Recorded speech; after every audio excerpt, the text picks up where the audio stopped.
श्रीशैलेशदयापात्रम् धीभक्त्यादिगुणार्णवम् यतीन्द्रप्रवणं वन्दे रम्यजामातरं मुनिम्. திருக்குறுகை பெருமான் தன் திருத்தாள்கள் வாழிய திருவான திருமுகத்து செவ்வி என்னும் வாழிய இருக்குமொழி என் நெஞ்சில் தேக்கினான் வாழிய எந்தைய திராசர் இறைவனார் வாழிய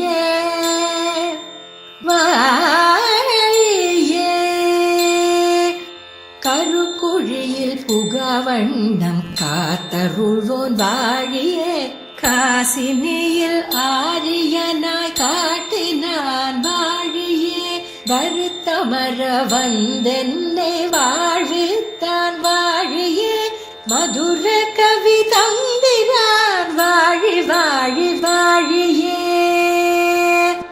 வாழி வாழி வாழியே வாழி வாழி வாழியே.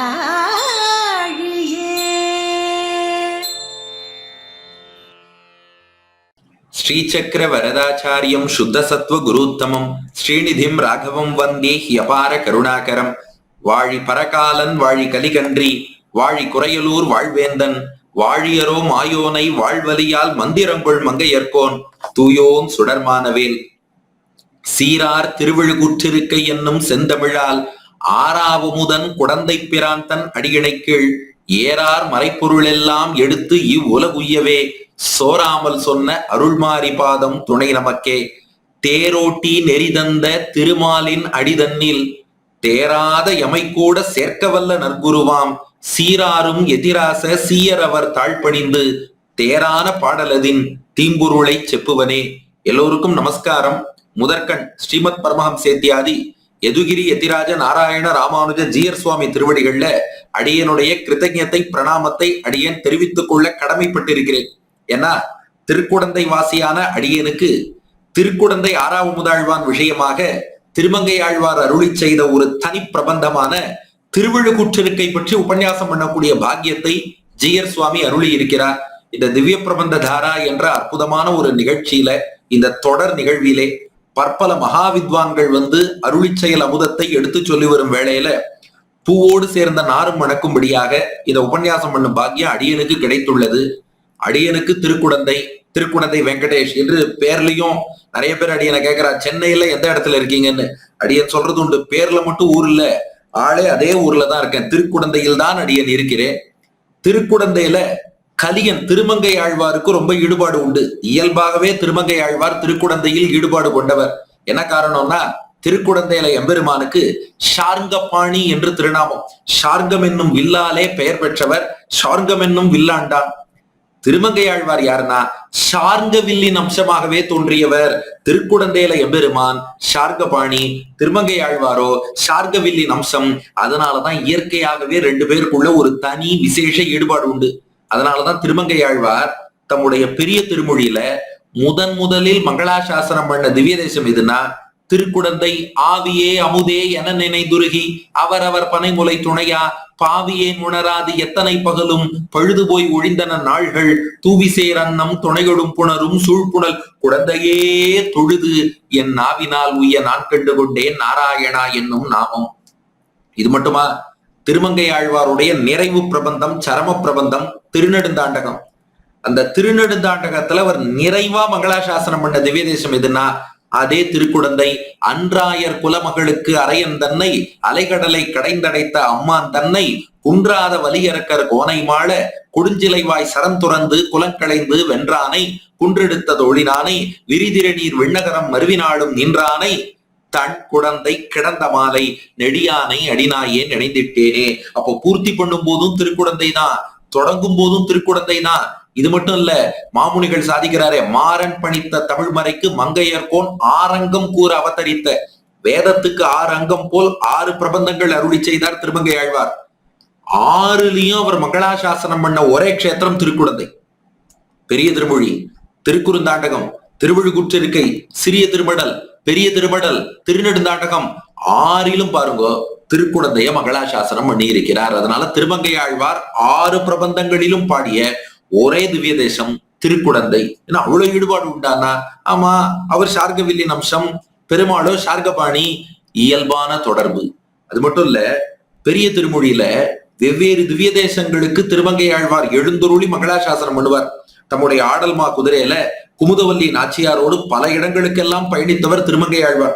கலையும் கரியும் பரிமாவும் பிரியும் காணம் கடந்து சால கிராமத்துக்கெல்லாம் செல்கிறார். ஆனா எந்த ஊருக்கு பயணிக்கும் போதும் எப்பயாவது களைப்பு ஏற்பட்டா, நம்ம டயர்டா இருந்துங்கிறோம் பாருங்க, அப்படி எப்பயாவது களைப்பு ஏற்பட்டா உடனே அமுதம் பருகுவாராம். எந்த அமுதம்? திருக்குடந்தை 6ஆம் அமுதாழ்வானை பத்தி ஒரு பாசுரம் பாடுவார். பாடினா களைப்பு தீந்துரும். இப்போ சால கிராமத்துக்கு திருமங்கை ஆழ்வார் எழுந்துள்ளார். ரொம்ப நீண்ட தூரம் பயணம், களைப்பா இருக்கு.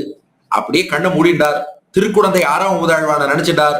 ஊரான் குடந்தை உத்தமன் ஒருகால் இருகால் சிலை வளைய தேரா அரக்கர் தேர்வெள்ளம் செற்றான் வற்றா வருகுணல் சூழ் பேரான் பேர் 1000 உடையான் பிறங்கு சிறைவண்டறைகின்ற தாரான் தாரா வயல் சூழ்ந்த சால கிராமம் மழை நெஞ்சேடு திருக்குடந்தையை சேர்த்து பாடினார். உடனே ஒரு புத்துணர்ச்சி வந்துருத்தான், எனர்ஜி வந்துருத்து. அதுக்கப்புறம் தொடர்ந்து பல திவ்யதேசங்களை பாடுகிறார். அப்படியே திருநீர்மலை பக்கம் வந்தார். லேசா களைப்பு ஏற்பட்டது. அன்றாயர் குலக்கொடியோடு அணிமாமலர் மங்கையோடு அன்பழவி அவுணர்க்கு என்றானும் இரக்கமில்லாதவனுக்கு உரையும் இடம் ஆவது இரும்புழில் சூழ் நன்றாய புனல் நரையூர் திருவாலி குடந்தை தடந்தைகள் கோவல் நகர் நின்றான் இருந்தான் கிடந்தான் நடந்தார் கிடம் மாமலையாவது நீர்மலையே. குடந்தை நார். உடனே புத்துணர்ச்சி வந்தது, மேற்கொண்டு பயணிச்சுட்டார். திருவாலி திருநகரிக்கு எழுந்துருளினார். லேசா ஒரு களைப்பு வந்தது.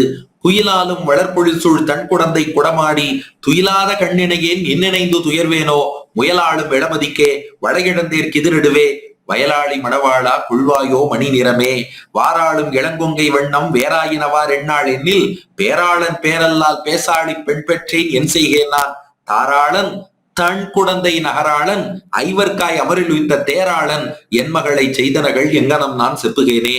இது போல ஒவ்வொரு ஊர்லயும் தேரெழுந்தூர் திவ்யதேசத்துக்கு எழுந்துருள்கிறார். அங்கேயும் பேரானை குடந்தை பெருமானை இளங்குழி சேர் வாரார் வனமுலைகாள் மலர்மங்கை நாயகனை ஆரா இன்னமுதை தென் அழுந்தையில் மன்னி நின்ற காரார் கருமுகிலை கண்டு கொண்டு கழித்தேனே. திரு நாகைக்கு எழுந்துருள்கிறார். தோட விழ்நீல மனம் கொடுக்கும் சூழ்புணல் சூழ் குடந்தை கிடந்த சேடர்கொள் என்று தெரிக்க மாட்டேன் செஞ்சுடராழியும் சங்கும் ஏந்தி பாடக மெல்லடியார் வணங்க பல்மணி முத்தோடு இலங்கு சோதி ஆடகம் பூண்டொரு 4 தோளும் அச்சோ ஒருவர் அழகியவா வானை ஆரமுதன் தந்த வள்ளலை தேனை நீழ்வையில் சேரையில் கண்டு போய் ஆனை வாட்டி அருளும் அமரர்தம் கோனை யாம் குடந்தை சென்று காண்டுமே. எந்த ஊருக்கு போனாலும் திருக்குடந்தை திருக்குடந்தைன்னு சொன்னா போதும், அவருக்கு உடனே ஒரு புத்துணர்ச்சி வரும், களைப்பெல்லாம் தீருமா.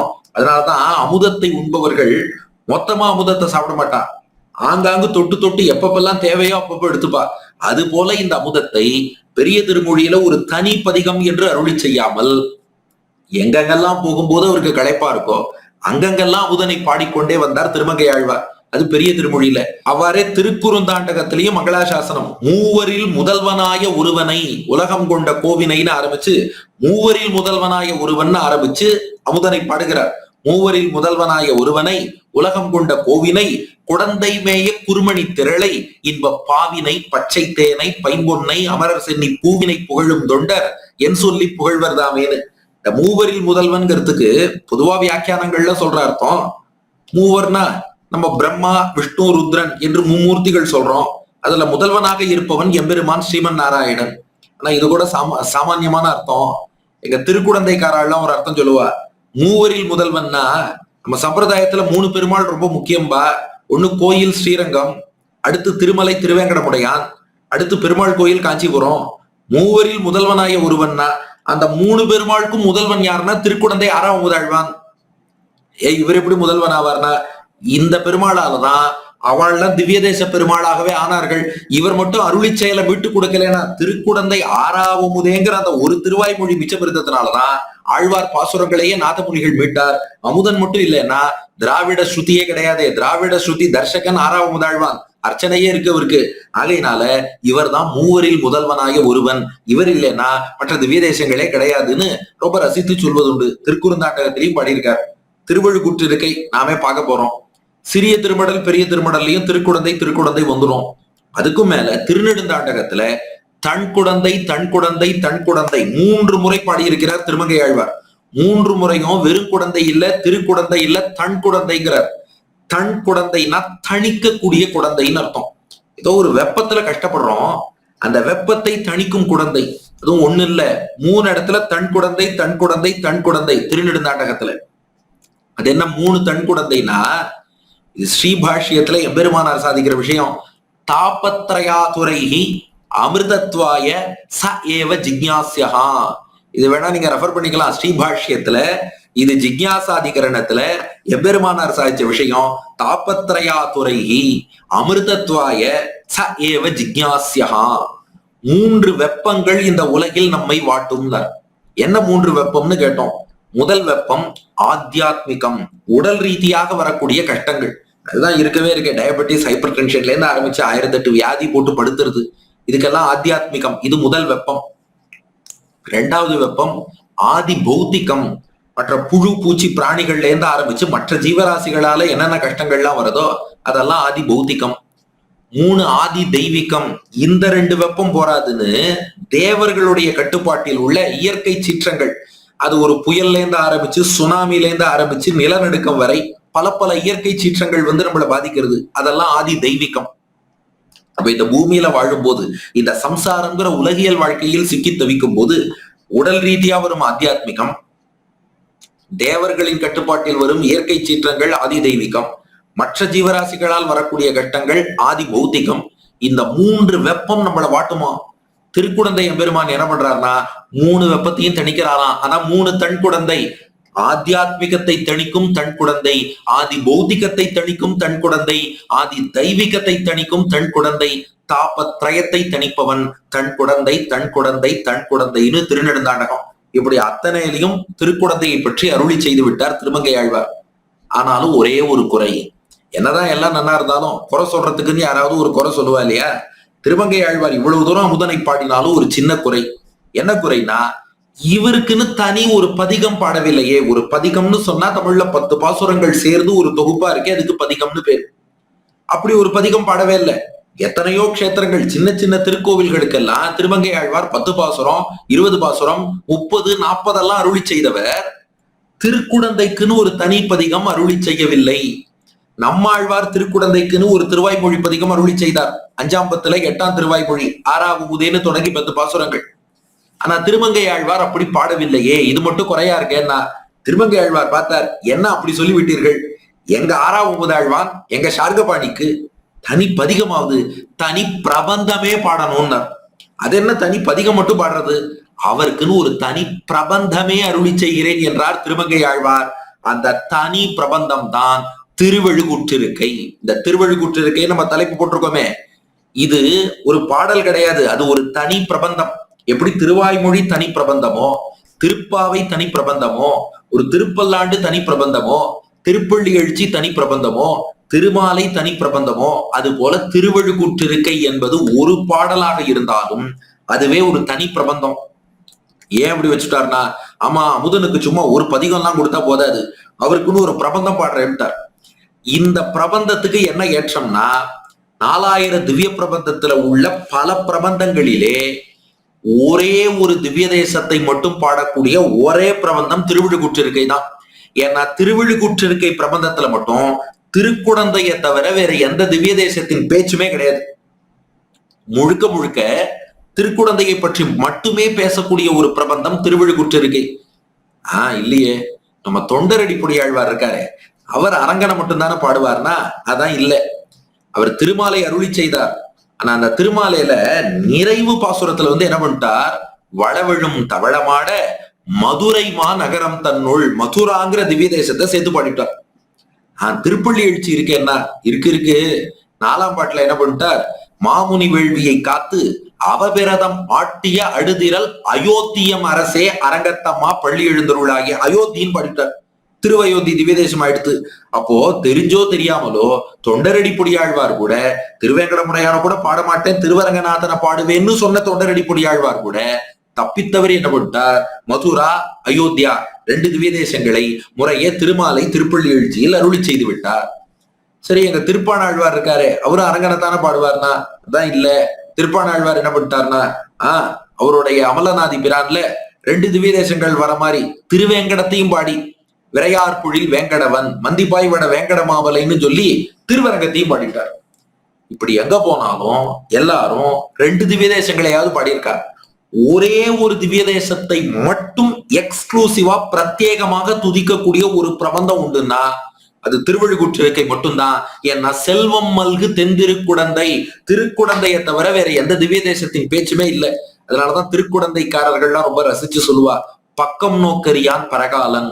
பரகாலன் ஆகிய திருமங்கை ஆழ்வார் அமுதன்ட்ட வந்துட்டார்னா வேற பெருமாளை பாடமாட்டார். எப்படின்னா அவர் மத்த பெருமாள்கிட்ட எல்லாம் போகும்போது அமுதனை சேர்த்து பாடுவார். ஆனா திருமங்கை ஆழ்வார் அமுதன்ட்ட வந்துட்டார்னா மத்த பெருமாளை பாடமாட்டார். வித்தியாசம் புரிஞ்சுக்கோங்க. சால கிராமம் போகும்போது அமுதனை பாடுவார், தேரெழுந்தூர்ல எழுந்தருளி இருக்கும் போதும் அமுதனை பாடுவார், திருச்சேரை திருநாகை செல்லும் போதும் அமுதனை பாடுவார். ஆனா அமுதன் கிட்ட வந்துட்டார்னா வேற எந்த பெருமாளையும் பாடமாட்டார். அதனால பக்கம் நோக்கரியான் பரகாலன் அந்த மாதிரி அருளி செய்திருக்கிறார். ஏன் சிறிய திருமடல் பெரிய திருமடல் கூட நாச்சியார் கோவில் திருநறையூர் திவ்ய தேசத்துக்காக தன் ஆச்சாரியன் நரையூர் நம்பிக்காகவே தான் பாடினார், குறையில்ல. ஆனாலும் கூட என்ன பண்ணிட்டார், அதுல மத்த திவ்ய தேசத்தையும் சேர்த்து கொண்டு வந்துட்டார். சீரார் திருவேங்கடமே, திருக்கோவலூரே, மதில் கட்சி, ஊரகமே, பேரகமே, பேரா, மருதிருத்தான், வெள்ளரையே, வெக்காவே எல்லாம் வந்துருத்து. ஆனா திருவழுக்கூற்றிருக்கையில மட்டும் வேற எந்த திவ்ய தேசத்தின் பேச்சுமே இல்லாமல் முழுக்க முழுக்க பிரத்யேகமா 6வது முதல்வானுக்குன்னே அருளி செய்தார்ங்கிறது திருவழுக்கூற்றிருக்கைக்கான தனிச்சிறப்பு. அதுலயும் திருக்குடந்தையில எம்பெருமான் 3 தேர்கள் கொண்ட எம்பெருமான். பெருமாளுக்கு கல் தேர், மரத்தேர், சொல் தேர்னு 3 தேர் இருக்கு. கல் தேர்னா பெருமாளுடைய கர்ப்ப கிரகம் இருக்க கருவறை, அதுவே ஒரு தேர் வடிவுல இருக்கும். அது பெருமாளுடைய கல் தேர். நான் வைகுண்டத்திலேருந்து பெருமாள் வரும்போது அந்த தேர்ல அப்படியே எழுந்துருளினார். வைதிக விமானத்தோடு அந்த தேரை அப்படியே தனக்கு கருவறையாக்கி கொண்டு எழுந்துருளி விட்டார். அது கல் தேர். 2வது தேர் என்னன்னா மரத்தேர், சித்திரை தேர்னு சொல்லுவார். 6வது முதல்வானுக்கு சித்ரா பௌர்ணமியை ஒட்டி பிரம்மோற்சவம் நடைபெறும். அந்த பிரம்மோற்சவத்துல அற்புதமான சித்திரை தேர், மிகப்பெரிய தேர், அந்த தேர்ல எழுந்துருள்வார். அது மரத்தேர். அப்ப கர்ப்ப கிரகம் கல் தேர், சித்திரை தேரோட்டத்தில் ரதோத்சவத்தில் பயன்படுத்தப்படும் சித்திரை தேர் அது மரத்தேர். அத்தோடு 3வதா ஒரு தேர் வச்சிருக்காரு, அதான் சொல் தேர். திருமங்கை ஆழ்வார் அருளி செய்த திருவழுக்கூற்றிருக்கை இருக்கே, இது ஒரு சொல் தேர். தேர் வடிவில் அமைந்த சொற்களின் கூட்டமைப்பு, வார்த்தைகளை வச்சே சொற்களை வச்சே ஒரு தேரை கன்ஸ்ட்ரக்ட் பண்ணி இருக்கிறார் திருமங்கை ஆழ்வார். அதுதான் இந்த பிரபந்தம். இந்த பிரபந்தத்துக்கு திரு எழுக்கூற்றிருக்கை என்று திருநாமம். திரு எழு கூறு இருக்கை என்று பிரித்து கொள்ள வேண்டும். திருனா மங்களகரமான அர்த்தம், அதை கொஞ்சம் தனியா வச்சுப்போம். இந்த எழுக்கூற்று இருக்கைங்கிறத இப்ப பிரிச்சுப்போம். எழு கூறு இருக்கை. எழுனா 7ன்னு அர்த்தம், கூறுனா அடுக்குகள்னு அர்த்தம். இந்த கூறு போடுறதுன்னு தமிழ்ல ஒரு வார்த்தை சொல்றோம் இல்லையா, கூறுனா அடுக்குகள்னு அர்த்தம். எழு கூறுனா 7 அடுக்குகள் கொண்ட தேர். 7 ஸ்டெப், 7 டயர். ஆங்கிலத்துல TIERங்கிற பாருங்க, கீழே ஓடுற டயர் வேற. இந்த அடுக்குகளுக்கு TIER டயர்பா. இந்த ட்ரெயின்ல கூட சொல்றா பாருங்க, 2 டயர் கோச், 3 டயர் கோச்னு. அது போல எழுக்கூறுனா 7 டயர்னு அர்த்தம். எழுக்கூறு இருக்கைனா அந்த 7 டயர் சேரியட், 7 அடுக்கு கொண்ட அந்த தேருக்கு இருக்கையாக, இருப்பிடமாக இந்த பிரபந்தமே அமைந்திருக்கிறது. அதான் எழுக்கூற்று இருக்கை. மங்களகரமான எழுக்கூற்று இருக்கை திருவழுக்கூற்று இருக்கை. 7 டயர் சேரியட் ஆகிய 7 அடுக்கு தேருக்கு இருப்பிடமாக இருக்கும் பிரபந்தம். அல்லது இன்னொரு விதமாவும் அர்த்தம் சொல்லலாம். அது என்னன்னா எழு கூற்று இருக்கை. எழுனா 7, அதாவது 7 அடுக்கு. கூற்றுனா சொல்வதுன்னு அர்த்தம், கூறுவதுன்னு சொல்றோம் இல்லையா. கூற்று அப்படின்னா வார்த்தைகள்னு அர்த்தம். எழு கூற்றுனா 7 அடுக்கு வார்த்தைகளால் சொற்களாலான இருக்கைனா தேர், அதாவது பெருமாள் அமரக்கூடிய இருக்கை. பெருமாளுக்கு எது சீட்டுனா அவர் தேர் தான் அவருக்கு இருக்கையாக இருக்கிறது. ஆக 7 அடுக்கு கூற்று கூறுதலாகிய சொற்களாலான இருக்கை பெருமாள் எழுந்தருளும் தேராக. அப்போ பெருமாள் மரத்தேர்ல எழுந்தருளினார், கல் தேர்ல எழுந்தருளினார். அதே பெருமாளை 7 அடுக்கு சொற்களால் ஒரு இருக்கை பெருமாளுக்கு அமைத்து அதுல அமுதனை எழுந்தருள பண்ணியிருக்கார் திருமங்கை ஆழ்வார். அதுதான் திருவழுக்கூற்றிருக்கை. இது இப்படி டெக்னிக்கலா இலக்கண ரீதியில சொல்லிட்டோம். இது புரியறாப்புல சொல்லணும்னா ஒரு வரைபடம், சித்திரம் போல் சொல்ல வேண்டும். ஏன்னா இதற்கே சித்திரக்கவி என்றுதான் பெயர். இது எந்த மாதிரி சித்திரம்னா, உங்க மனத்திரையில் அப்படியே கற்பனை பண்ணி கொள்ளுங்கள். ஒரு 7 அடுக்கு தேர் இருக்கு. இந்த தேர்ல ஒரு அடுக்குலையும் பார்த்தா பெட்டிகள் இருக்கும். இந்த 7 அடுக்குல மேல முதல் அடுக்கு இருக்கு பாருங்க, அதுல 3 பெட்டிகள். ரெண்டாவது அடுக்குல 5 பெட்டிகள், மூணாவது அடுக்குல 7 பெட்டிகள், நாலாவது அடுக்குல 9 பெட்டிகள், அஞ்சாவது அடுக்குல 11 பெட்டிகள், ஆறாவது அடுக்கிலும் 13 பெட்டிகள், ஏழாவது அடுக்கிலும் 13 பெட்டிகள். இப்ப கற்பனை பண்ணிக்கோங்க, 7 அடுக்கு, 3 பெட்டி, 5 பெட்டி, 7 பெட்டி, 9 பெட்டி, 11 பெட்டி, 13 பெட்டி, 13 பெட்டி போட்டுட்டோம். பாக்ஸா ஒவ்வொரு டயரும். இப்ப இந்த பெட்டிகளுக்குள்ள எண்களை போட்டுக்கணும். எப்படி? முதல் அடுக்குல 3 பெட்டி இருக்கா, 1 2 1ன்னு எண்ணிக்கையை எழுதி கொள்ளுங்கள். ரெண்டாவது அடுக்குல 5 பெட்டி இருக்கா, 1 2 3 2 1ன்னு எண்ணிக்கையை எழுதி கொள்ளுங்கள். மூணாவது அடுக்குல 7 பெட்டி, 1 2 3 4 3 2 1. நாலாவது அடுக்குல 9 பெட்டி, 1 2 3 4 5 4 3 2 1. அப்புறம் அஞ்சாவது அடுக்குல 11 பெட்டி, 1 2 3 4 5 6 5 4 3 2 1. அப்புறம் 6 7 2 அடுக்குகள்லயும் தலா 13 பெட்டிகள் இருக்கு. அங்க 1 2 3 4 5 6 7 6 5 4 3 2 1. இப்ப போட்டுக்கோங்க. இப்ப உங்க மனத்திரையில ஒரு தேர் இருக்கு. மேல பார்த்தா முதல் அடுக்குல 1 2 1, அடுத்தது 1 2 3 2 1, அடுத்து 1 2 3 4 3 2 1, அடுத்து 1 2 3 4 5 4 3 2 1, அப்புறம் 1 2 3 4 5 6 5 4 3 2 1, அப்புறம் 1 2 3 4 5 6 7 6 5 4 3 2 1, 1 2 3 4 5 6 7 6 5 4 3 2 1. இந்த எண்ணிக்கை வந்துருத்தா? இப்போ இந்த எண்கள் வரும்படியான வார்த்தைகளை போட்டு கவிதை எழுதிட்டா இந்த தேர் வந்துரும். இப்ப திருமங்கை ஆழ்வார் வார்த்தைகள் பயன்படுத்துகிறார். சித்திரகவி பாருங்க.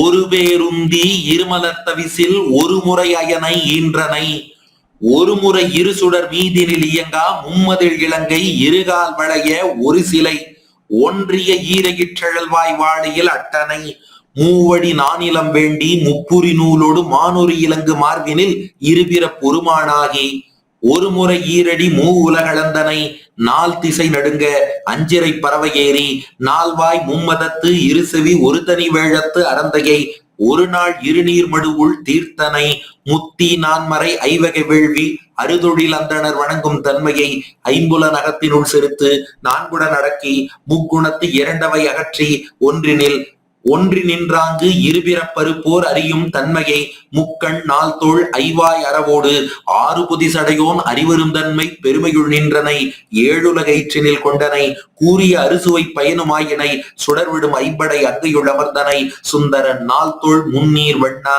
நின் ஈரடி ஒன்றிய மனத்தால் ஒரு மதிமுகத்து மங்கையர் இருவரும் மலரென அங்கையில் முப்பொழுதும் வருட அரிதுயில் அமர்ந்தனை நெறிமுறை 4 வகை வருணமுமாயினை மேதகும் 5 பெரும் பூதமும் நீயே அறுபத முரலும் கூந்தல் காரணம் 7 விடை அடங்கச் செற்றனை அறுவகை சமயமும் அறிவரின் நிலையினை ஐம்பால் ஊதியை ஆகத்திருத்தினை அறமுதல் 4 அவையாய் மூர்த்தி 3ஆய் இருவகை பயனாய் ஒன்றாய் விரிந்து நின்றனை குன்றா மதுமலர் சோலை வெண்கொடி படப்பை வெறுப்புணல் பொன்னி மாமணி அலைக்கும் சென்னலோன்கழனி திகழ்வனம் உடுத்த கற்போர் புரிசை கனக மாளிகை நிமிர்குடி விசும்பில் இளம்பரை துவக்கும் செல்வம் மல்கு தெந்திரு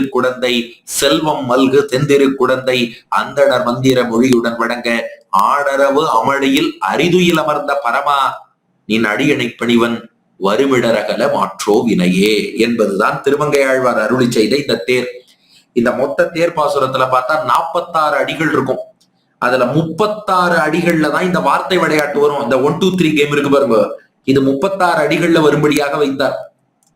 அடுத்த 10 அடிகள்ல திருக்குடந்தைய வர்ணித்தார். ஏன் இப்படி திருமங்கை ஆழ்வார் வைக்கணும்னா அங்கதான் ரகசியம் இருக்கு. திருமங்கை ஆழ்வாருடைய பிரபந்தங்கள்லாம் வேதத்தின் அங்கங்கள் இல்லையா? அப்ப வேதத்தின் தாக்கமும் அதுல இருக்கணுமே. யஜுர்வேதத்துல ஒரு விஷயம் சொல்லப்பட்டிருக்கு. என்னன்னா தஸ்ய காயத்ரீச்ச ஜகதீச்ச பக்ஷாவ பவதாம் உஷ்ணிக் திருஷ்டுப்ச பிரட்யௌ அனுஷ்டுப்ச பங்கிஷ்ச துர்யௌ பிருகத்யேவோத்திர பவத்து ச ஏதம் சந்தோரதமாஸ்தாய ஏதம் அத்வானம் அனுசமச்சரத்து. இது வேத வாக்கியம். இதுக்கு என்ன அர்த்தம் அப்படின்னா நம்ம ஆச்சாரியர்கள் ரசிச்சு அர்த்தம் காட்டியிருக்கா. எம்பெருமான் ஸ்ரீமன் நாராயணன் இருக்கானே, பாஸ்கரனாகிய சூரியனுக்குள் அந்தரியாமையா இருக்கான். சூரியனுக்குள் இருக்கும் நாராயணன் சூரிய நாராயணனாக வானத்திலே பயணிக்கிறான். இத நித்திய சூரிகள்லாம் பார்த்தாலும் அவளுக்கு எம்பெருமான் மேல பொங்கும் பரிவு. பெரியாழ்வார போல பல்லாண்டு பாடணும்னு நினைக்கிறார். சூரியனுக்குள் அந்தரியாமையா நாராயணன், பாஸ்கரனுக்குள் நாராயணன் பயணிக்கிறான். ஐயோ, வானத்துல இந்த பெருமாள் வெறுமனையே நடந்து போறாரு, இந்த பெருமாளுக்கு வலிக்குமே, இந்த பெருமாளுக்கு ஏதாவது ஒரு தேர் பண்ணி கொடுக்கலாம் அப்படின்னு நித்தியசூரிகள்லாம் சிந்திச்சாலாம். அதனால பெருமாள் நடக்க கூடாது, அவர் திருவடி நோகக்கூடாதுன்னு எம்பெருமானுக்காக நித்தியசூரிகள்லாம் ஒரு தேர் பண்ணாலும். எப்படி அந்த தேரை உருவாக்கினார்கள்னா, வேதத்துல 7 விதமான பொயட்டிக் மீட்டர்ஸ், சந்தங்கள் இருக்கு. தமிழ்ல பா வகைகள்போம். இந்த வெண்பா, கலிப்பா, ஆசிரியப்பா, வஞ்சிப்பா. ஆங்கிலத்துல கூட சொல்றான் பொயட்டிக் மீட்டர்ஸ். சோனெட் அப்படின்னா 14 லைன்ஸ் இருந்தா ஒரு சோனெட், அதெல்லாம் சொல்றான். அது போல வேதத்துல, சம்ஸ்கிருதத்துல நிறைய விருத்தம் பாவகைகள்லாம் உண்டு. அதுல வேதத்துல முக்கியமா 7 பாவகை இருக்கு. சந்தியாவந்தனம் பண்றவாளுக்கு இது தெரியும்.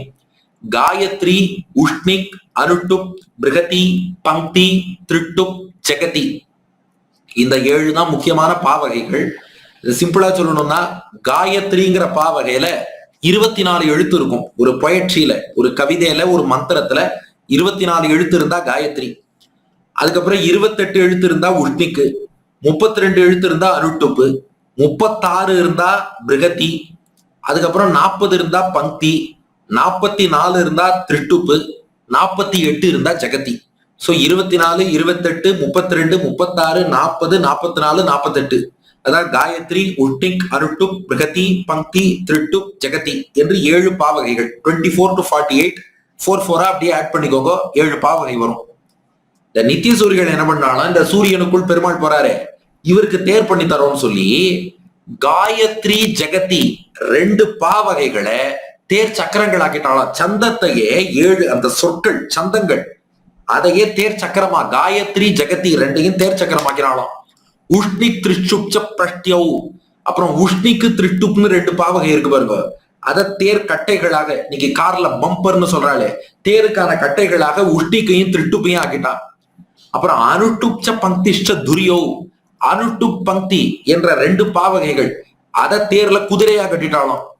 இப்போ ஒரு மேடையில பெருமாளை அமர்த்தணும், பிருகதி, பிருகத்தின்னு 36 எழுத்து பாவகை இருக்கு பாருங்க, அத மேல மேடையாக்கி அதுல எம்பெருமானை அமர்த்தி, பெருமாளே இனிமே நீ வெறுமனை பயணிக்காதே, இந்த தேரிலே பயணிக்க வேண்டும் பல்லாண்டுன்னு நித்தியசூரிகள் பல்லாண்டு பாடினா. ச ஏதம் சந்தோரதமாஸ்தாய ஏதம் அத்வானம் அனுசமச்சரத்து. விஷயம் புரிஞ்சுட்டா?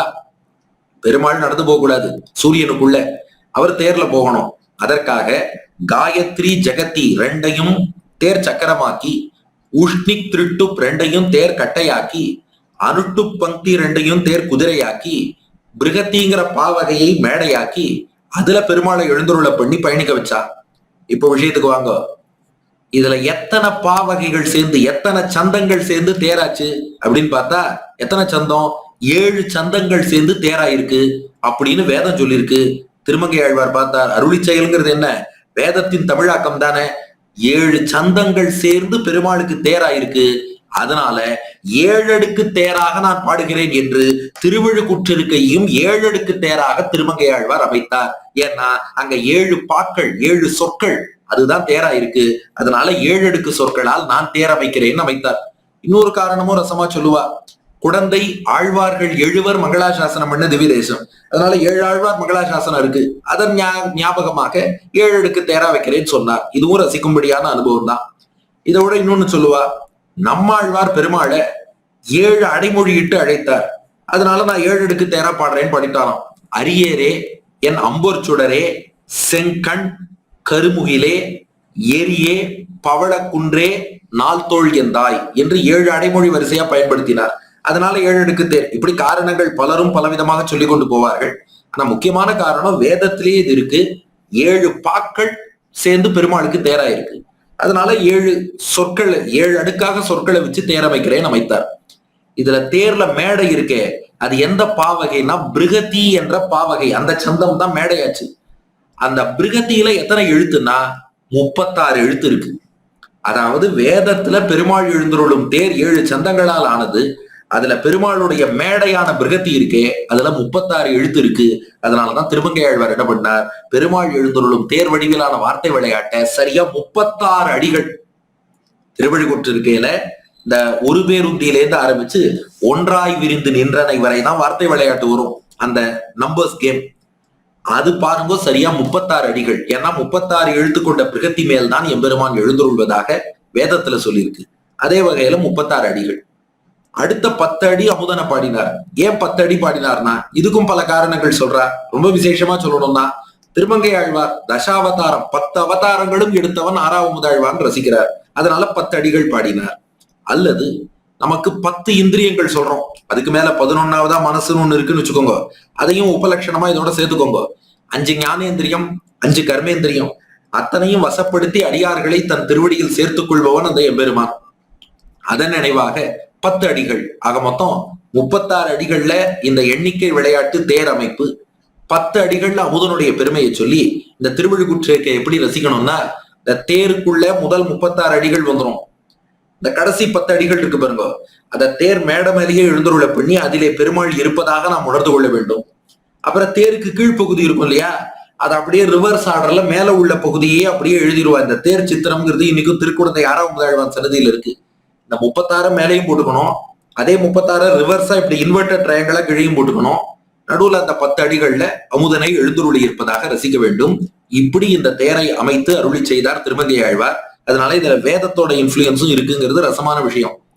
இந்த திருவழுக்கூற்றிருக்கையை பல பேர் இயற்றினாலும் நம்ம குரு பரம்பரை கணக்குப்படி முதல் திருவழுக்கூற்றிருக்கை அருளி செய்தவர் திருமங்கை ஆழ்வார். பாருங்க, அடியனுடைய உபன்யாசங்கள்லாம் பொதுவா நேரா எடுத்த அடுப்புல விஷயத்த சொல்லிட்டு போவேன். ஏன்னா அடியனுக்கு இந்த பூர்வ பீட்டிகை சொல்ல தெரியாது, இன்ட்ரோடக்ஷன் உண்மையாவே சொல்ல தெரியாது, தெரியாதுன்னு ஒத்துப்போம். ஆனா இந்த திருவழுக்கூற்றிருக்கை மட்டும் இதுல இவ்வளவு ஆழமான விஷயங்கள் இருப்பதால அடியனே கொஞ்சம் இழுத்துட்டே போயிட்டேன். 1/2 மணி நேரம் ஆகியும் இன்னும் பாட்டுக்கான விளக்கம் வரல பாருங்க. காரணம் என்னன்னா அந்த அமைப்புக்குள்ளேயே இவ்வளவு ரகசியம் இருக்கு. நம்ம குரு பரம்பரை கணக்குப்படி திருமங்கை ஆழ்வார் கலியுகத்தின் தொடக்கத்துல சுமார் 4700 வருஷம் முன்னாடி அவதரித்தவர். அவர்தான் முதல் இந்த சித்திரகவி திருவழுக்கூற்றிருக்கையை அருளி செய்தவர். திருமங்கை ஆழ்வார் ஆசுகவி, மதுரகவி, விஸ்தாரகவி, சித்திரகவி, 4 கவி பெருமாள். அந்த 4 கவிங்கிறதுக்கு ஆதாரமா இந்த சித்திர வடிவில் அற்புதமான இந்த தேரை அமைத்து கல் தேரும் மரத்தேரும் கொண்ட திருக்குடந்தை அமுதனுக்கு ஒரு சொல் தேரையும் பாடி கொடுத்தவர். திருமங்கை ஆழ்வாருக்கு அப்புறம் பலர் திருவழுக்கூற்றிருக்கை பாடியிருக்கார். நக்கீரர் பாடியிருக்கார், சங்கத்தமிழ்ல நக்கீரர்னு சொல்லுவா இல்லையா, அவர் பாடியிருக்கார். திருஞான சம்பந்தர் பாடியிருக்கார். நாயன்மார்கள்ல ஓருருவாயினைன்னு தொடங்கி சீர்காழியில் உள்ள சிவபெருமானுக்காக ஞான சம்பந்தர் அவர் ஒரு திருவழுக்கூற்றிருக்கை பாடியிருக்கிறார். அருணகிரிநாதர் திருவழுக்கூற்றிருக்கை பாடியிருக்கார். அது போல திருக்குறுகை பெருமாள் கவிராயர் அவர் ஒரு திருவழுக்கூற்றிருக்கை பாடியிருக்கார். அடியனின் ஸ்ரீ பாஷ்யாதி ஆச்சாரியன் டாக்டர் ஸ்ரீ ஓ கருணாகராச்சார் சுவாமி திருவல்லிக்கேணி பார்த்தசாரதி பெருமாளுக்காக திருவழுக்கூற்றிருக்கை இயற்றி இருக்கிறார். இது மட்டும் இல்லாம பெரியோர்களை பத்தி நிறைய சொல்லிட்டோம். அடியனும் கூட திருவழுக்கூற்றிருக்கை எழுதியிருக்கேன். அது திருட்டி பரிகாரம்னு வச்சுக்கோங்க, நாம ஒண்ணும் இல்லை. பலர் இப்படி திருவழுக்கூற்றிருக்கை எத்தனை பேர் பண்ணாலும் எல்லாருக்கும் பேஸ் முதல்ல திருவழுக்கூற்றிருக்கை பெண்ணவர் யாருன்னா திருமங்கை ஆழ்வார்ங்கிறதுல சந்தேகம் இல்லை. இப்படி திருமங்கை ஆழ்வார் அருளி செய்த ஒரு தேர்ப்பாசுரம், அற்புத பிரபந்தம் அமுதனுக்குனே பாடியது, அதுதான் திருவழுக்கூற்றிருக்கை. இப்ப இதுக்கான அவதாரிகைக்கு வருவோம். இந்த திருவழுக்கூற்றிருக்கையை திருமங்கை ஆழ்வார் ஏன் அருளி செய்தார் அப்படின்னா, பெரிய திருமொழியில சம்சார துக்கங்கள், சம்சாரத்தில் உள்ள தோஷங்கள், இதையெல்லாம் எம்பெருமான் திருமங்கை ஆழ்வாருக்கு நன்னா காமிச்சு கொடுத்துட்டான். அர்ச்சாவதாரத்துல தன் அனுபவத்தையும் கொடுத்துட்டான். அதனால பெரிய திருமொழியில திருமங்கை ஆழ்வாருக்கு வைராக்கியம், விரக்தி, சம்சாரமே எனக்கு வேண்டாம்ங்கிற எண்ணம் வந்துருத்து. எம்பெருமான அனுபவிக்கணுங்கிற விருப்பமும் வந்தது. இப்ப அடுத்த 2வது பிரபந்தம் திருக்குறுந்தாண்டகம். அதுல பெருமாள் என்ன பண்றார், மானச அனுபவத்தை தருகிறார். அதாவது மானசீகமா திருமங்கை ஆழ்வாரோடு வந்து கலந்து தன்னுடைய சொரூப, ரூப, குணம், சௌந்தரியம், சௌஷீல்யம், எல்லா கல்யாண குணங்கள், திருமேனி அழகு எல்லாத்தையும் அனுபவிக்கக்கூடிய பாக்கியத்தை கொடுக்கறான். நன்னா மானசீகமா அனுபவிச்சுட்டார் திருமங்கை ஆழ்வார் திருக்குறுந்தாண்டகம் எடுத்து. இப்ப திருமங்கை ஆழ்வாருக்கு பாஹ்ய சம்ஸ்லேஷத்திலே விருப்பம். அதாவது பாஹ்ய சம்ஸ்லேஷம்னா வெளியில பெருமாளை அனுபவிக்கணும். இதுவரை மென்டலா அனுபவிச்சார், இப்ப பிசிக்கலா அனுபவிக்கணும்னு ஆசைப்படுறார். எம்பெருமானை ஆற தழுவ வேண்டும், இந்த ஊனக்கண்ணால் அவனை காண வேண்டும், அவனோடு உரையாட வேண்டும், உறவாட வேண்டும், அவனை ரசிக்க வேண்டும், அவனோடு பேசணும், அவன் குரலை நான் கேட்கணும் ஆசைப்படுறார். அது அவருக்கு கிடைக்கவில்லை. அப்ப பாருங்க, பெரிய திருமொழியில சம்சாரம் வேண்டாம் முடிவெடுத்தார், எம்பெருமான அடையணும்னு ஆசைப்பட்டார், திருக்குறுந்தாண்டகத்துல மானசீகமா அனுபவிச்சுட்டார். ஆனா அவனை வெளியில அனுபவிக்கணும், அது உடனே கிடைக்கல. ஏன் கிடைக்கலன்னு யோசிச்சார். நம் பாப்பங்கள் தான் தடையா இருக்கு. நம்ம பாப்பங்கள்ங்கிறது ராமானுஜர் ஸ்ரீபாஷ்யத்துல ரொம்ப அழகா டெபினிஷன் கொடுத்திருக்காரு. பாப்பத்துக்கு என்ன டெபினிஷன் அப்படின்னா, அதிருஷ்டம் சத்து அனிட்ட ஜனகம் பாப்பம். நாம செஞ்ச ஏதோ ஒரு செயல்னா ஆனா கண்ணுக்கே தெரியாம இருந்துட்டு சரியான நேரத்துல நாம விரும்பாத ஒரு எஃபெக்ட கொடுத்ததுன்னா அதுக்கு பாப்பம்னு பேரு. நாம் செய்த ஒரு செயல் அது எப்ப செஞ்சோம் எங்க செஞ்சோம்லாம் நமக்கு தெரியாது, கண்ணுக்கு தெரியாம வெயிட் பண்ணிட்டே இருக்கோம்.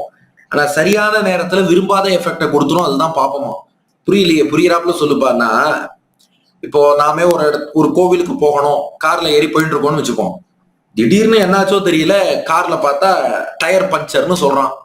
அப்புறம் கோவிலுக்கும் போக முடியல, காரும் பஞ்சர் ஆயிடுத்து. இது என்ன பண்றதுன்னு தெரியாம நடு ரோட்ல நின்னுட்டு இருக்கோம். நாம என்ன சொல்லுவோம், என்ன பாப்பம் பண்ணேனோ இப்படி ஒரு தடை வந்துருத்தேம்போம். அதுதான் பாப்பம். கண்ணுக்கு தெரியாம இருந்துட்டு விரும்பாத எஃபெக்ட் கொடுத்துருது. அப்ப புண்ணியம்னா என்னன்னா, அதிருஷ்டம் சத்து இஷ்ட ஜனகம் புண்ணியம்னு. கண்ணுக்கு தெரியாம இருந்துட்டு நாம் விரும்பின பலனை கொடுத்தால் அதற்கு புண்ணியம்னு பேரு. அது எப்படி கொடுக்கும்? இப்ப இதே கதைக்கு வாங்க. எங்க என்ன பண்ணோம்னு தெரியாது, இப்ப கார் பஞ்சர் ஆயிடுத்துன்னு நடு சாலையில நின்னுட்டு இருக்கோம். யாரோ ஒருத்தர் வர, என்ன ரோட்ல நின்று இருக்கீங்க, என்ன விஷயம்னார். இல்ல கார் பஞ்சர் ஆயிடுத்து, அவ்வளவுதானே, கார் இங்க இருக்கட்டும், எனக்கு தெரிஞ்ச மெக்கானிக்கு நான் போன் பண்றேன், அவர் இங்க அட்டன் பண்ணுவார். நீங்க எங்க போறீங்க? கோவிலுக்கு போறேன். நான் அழைச்சுன்னு போறேன், லிப்ட் கொடுத்து அழிச்சுன்னு போனார். நம்ம என்ன சொல்லுவோம், என்ன புண்ணியம் பண்ணேனோ தெரியல, நீங்க எழுப்போம், அதான் புண்ணியம். அப்போ கண்ணுக்கு தெரியாம இருந்துட்டு நாம் விரும்பாத எஃபெக்ட கொடுத்தா அது பாப்போம். கண்ணுக்கு தெரியாம இருந்துட்டு விரும்பின எஃபெக்ட கொடுத்தா புண்ணியம். அதிருஷ்டம் சத்து அனிஷ்ட ஜனகம் பாப்பம், அதிருஷ்டம் சத்து இஷ்ட ஜனகம் புண்ணியம். இப்ப திருமங்கை ஆழ்வாருக்கு இஷ்டம் என்ன? பெருமாளை வெளியில அனுபவிக்கணும், அது கிடைக்கல. அப்ப கிடைக்கலன்னா யார் தடையா இருக்கணும்? பாப்பம். அந்த பாப்பம் நீங்கணும். பாப்பம் நீங்குவதற்கு என்ன வழி? எம்பெருமாட்ட சரணாகதி பண்றதுதான் வழி. சரணாகதி பண்ணா பாப்பங்கள் நீங்கும். இப்ப அடுத்து சிந்திக்கிறார் திருமங்கை ஆழ்வார், எங்கே சரணாகதி செய்யலாம், எங்கே சரணாகதி பண்ணணும்? அர்ச்சாவதாரத்துலதான். பொதுவாகவே சுவாமி பிள்ளலோகாச்சாரியரே ரொம்ப ஸ்பஷ்டமாக சாதிச்சிருக்கார். ஆழ்வார்கள் பலகாலம் பிரபத்தி பண்ணிட்டு அர்ச்சாவதாரத்திலே, அர்ச்சாவதாரத்துலதான் சரணாகதி. இப்ப அதுல விசாரம் இல்ல, அர்ச்சாவதாரத்துல எந்த திவ்ய தேசத்துல பண்ணணும். ஏன்னா திருமங்கை ஆழ்வார்னாலே ஏறார் முயல் விட்டு காக்கை பின் போவதேன்னு, இவர் அர்ச்சையை விட்டுட்டு இன்னொரு நிலைக்கு போறது இல்ல. அர்ச்சாவதாரத்துல எந்த பெருமாள்கிட்ட பண்ணலாம்னு சிந்தித்தார். திருமங்கை ஆழ்வார் எப்போதுமே நம்மாழ்வார் வழியில் செல்பவர். நம்மாழ்வார் திருக்குடந்தையில ரொம்ப கதறி கதறி சரணாகதி பண்ணார். ஆறாவமுதே அடியேன் உடலம் நின்பால் அன்பாயே, நீராய் அலைந்து கரைய உருக்குகின்ற நெடுமாலை, சீரார் சென்னேல் கவரி வீசும் செழுநீர் திருக்குடந்தை, ஏறார் கோலம் திகழ கிடந்தாய் கண்டேன் எம்மானேன்னு கதறி கதறி களைவாய் துன்பம் களையாதொழிவாய் களைகன் மற்றிலே வளைவாய் நேமிப்படையாய் குடந்தை கிடந்த மாமாயா, தளரா உடலம் எனது ஆவி சரிந்து போகும்போது இளையாதுனதால் ஒருங்க பிடித்து போத இசை நீயே என்றெல்லாம் உருகி நம்மாழ்வார் சரணாகதி பண்ணார். திருமங்கை ஆழ்வார் பார்த்தார். அப்ப அதே திருக்குடந்தை ஆறாவது ஆழ்வார்ட்ட நாமும் சரணாகதி செய்யலாம் என்று முடிவெடுத்தார் திருமங்கை ஆழ்வார். ஆனா அந்த சரணாகதியை எப்படி பண்ணணும்னா, பெருமாளுக்காக ஒரு தேர் அமைத்து, இப்பதான் திருவிழுக்கூற்று இருக்கை தேர் அமைப்பு பார்த்தோம் இல்லையா, எம்பெருமானுக்குன்னு ஒரு தேர் அமைத்து அந்த தேர் தட்டுல எம்பெருமான அமர்த்தி அதுக்கப்புறம் சரணாகதி பண்ணுவோம்னு முடிவெடுத்தாராம். இது எதுக்கு சரணாகதி பண்றேன்னா, நேரா பெருமாள்கிட்ட எம்பெருமானே உன்னை அனுபவிக்கணும்னு ஆசைப்படுறேன், பாப்பங்கள் தடையா இருக்கு, போக்கி கொடு, திருவடிகளே தஞ்சம், அவ்வளவுதான், சரணாகதி முடிஞ்சு போச்சு.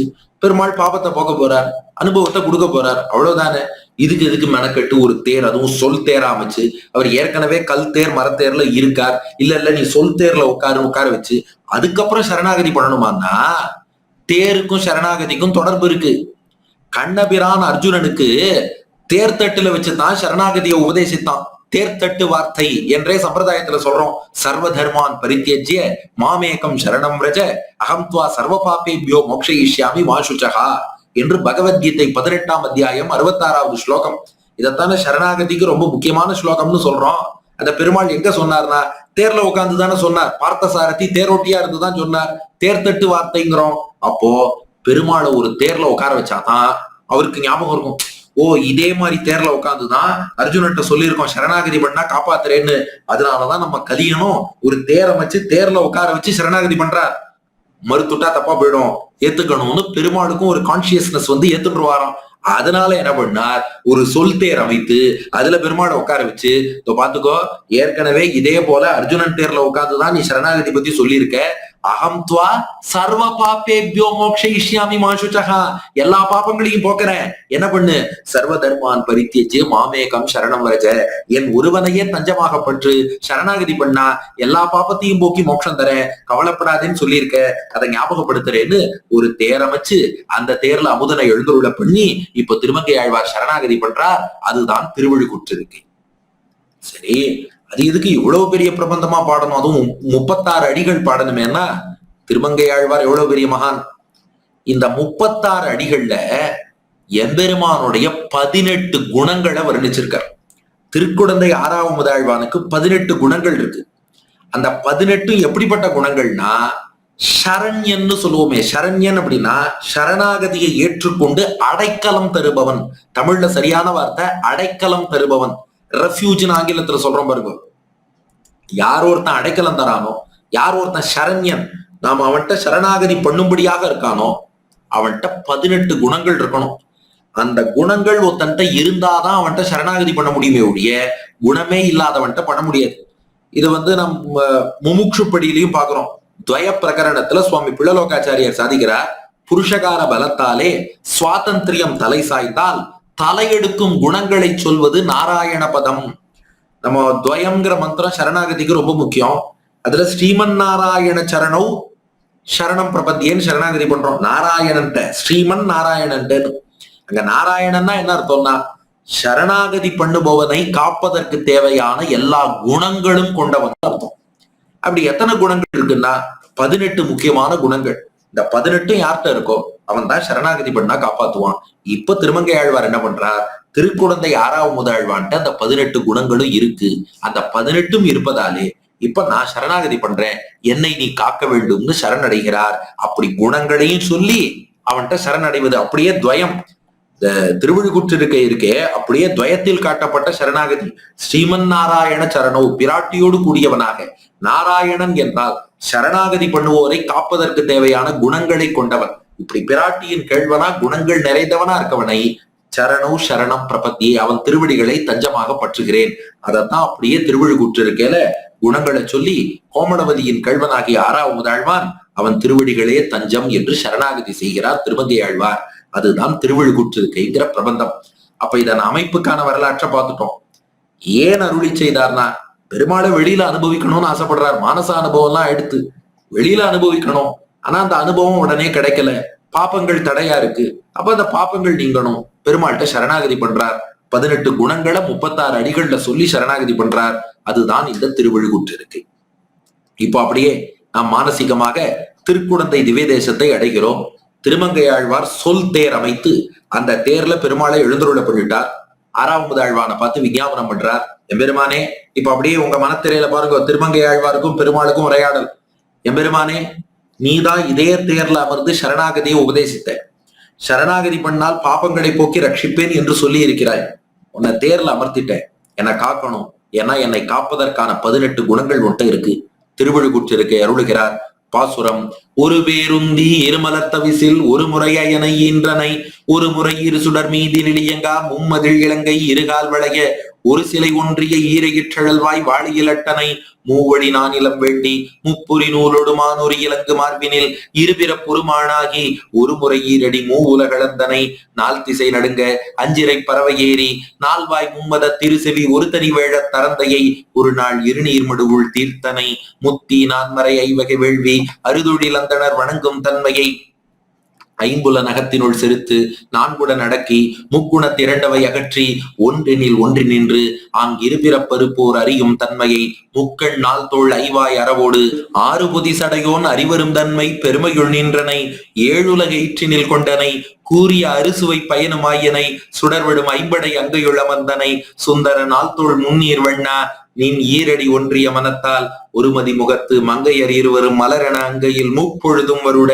அரிதுயில் அமர்ந்தனை நெறிமுறை நாள் வகை வருணமுமாயினை மேதகம் ஐம்பெரும் பூதமும் நீயே அறுபத முரலும் கூந்தல் காரணம் ஏழ்விடை அடங்கச் செற்றனை அறுவகை சமயமும் அறிவரு நிலையினை ஐம்பாலோதியை ஆகத்திருத்தினை அறமுதல் நான்கவையாய் மூர்த்தி மூன்றாய் இருவகை பயனாய் ஒன்றாய் விரிந்து நின்றனை குன்றா மதுமலர் சோலை வன்கொடி படப்பை வருபுணல் பொன்னி மாமணி அலைக்கும் சென்னலொன் கழனி திகழ்வன முடுத்த கற்போர் புரிசை கனக மாளிகை நிமிர்குடி விசும்பில் இளம்பிறை துவக்கும் செல்வம் மல்கு தென்திரு குடந்தை செல்வம் மல்கு தென்திரு குடந்தை அந்தடர் வந்திர மொழியுடன் வழங்க ஆடரவமழியில் அரிதுயில் அமர்ந்த பரமா என் அடியணை பணிவன் வருமிடரகல மாற்றோ வினையே.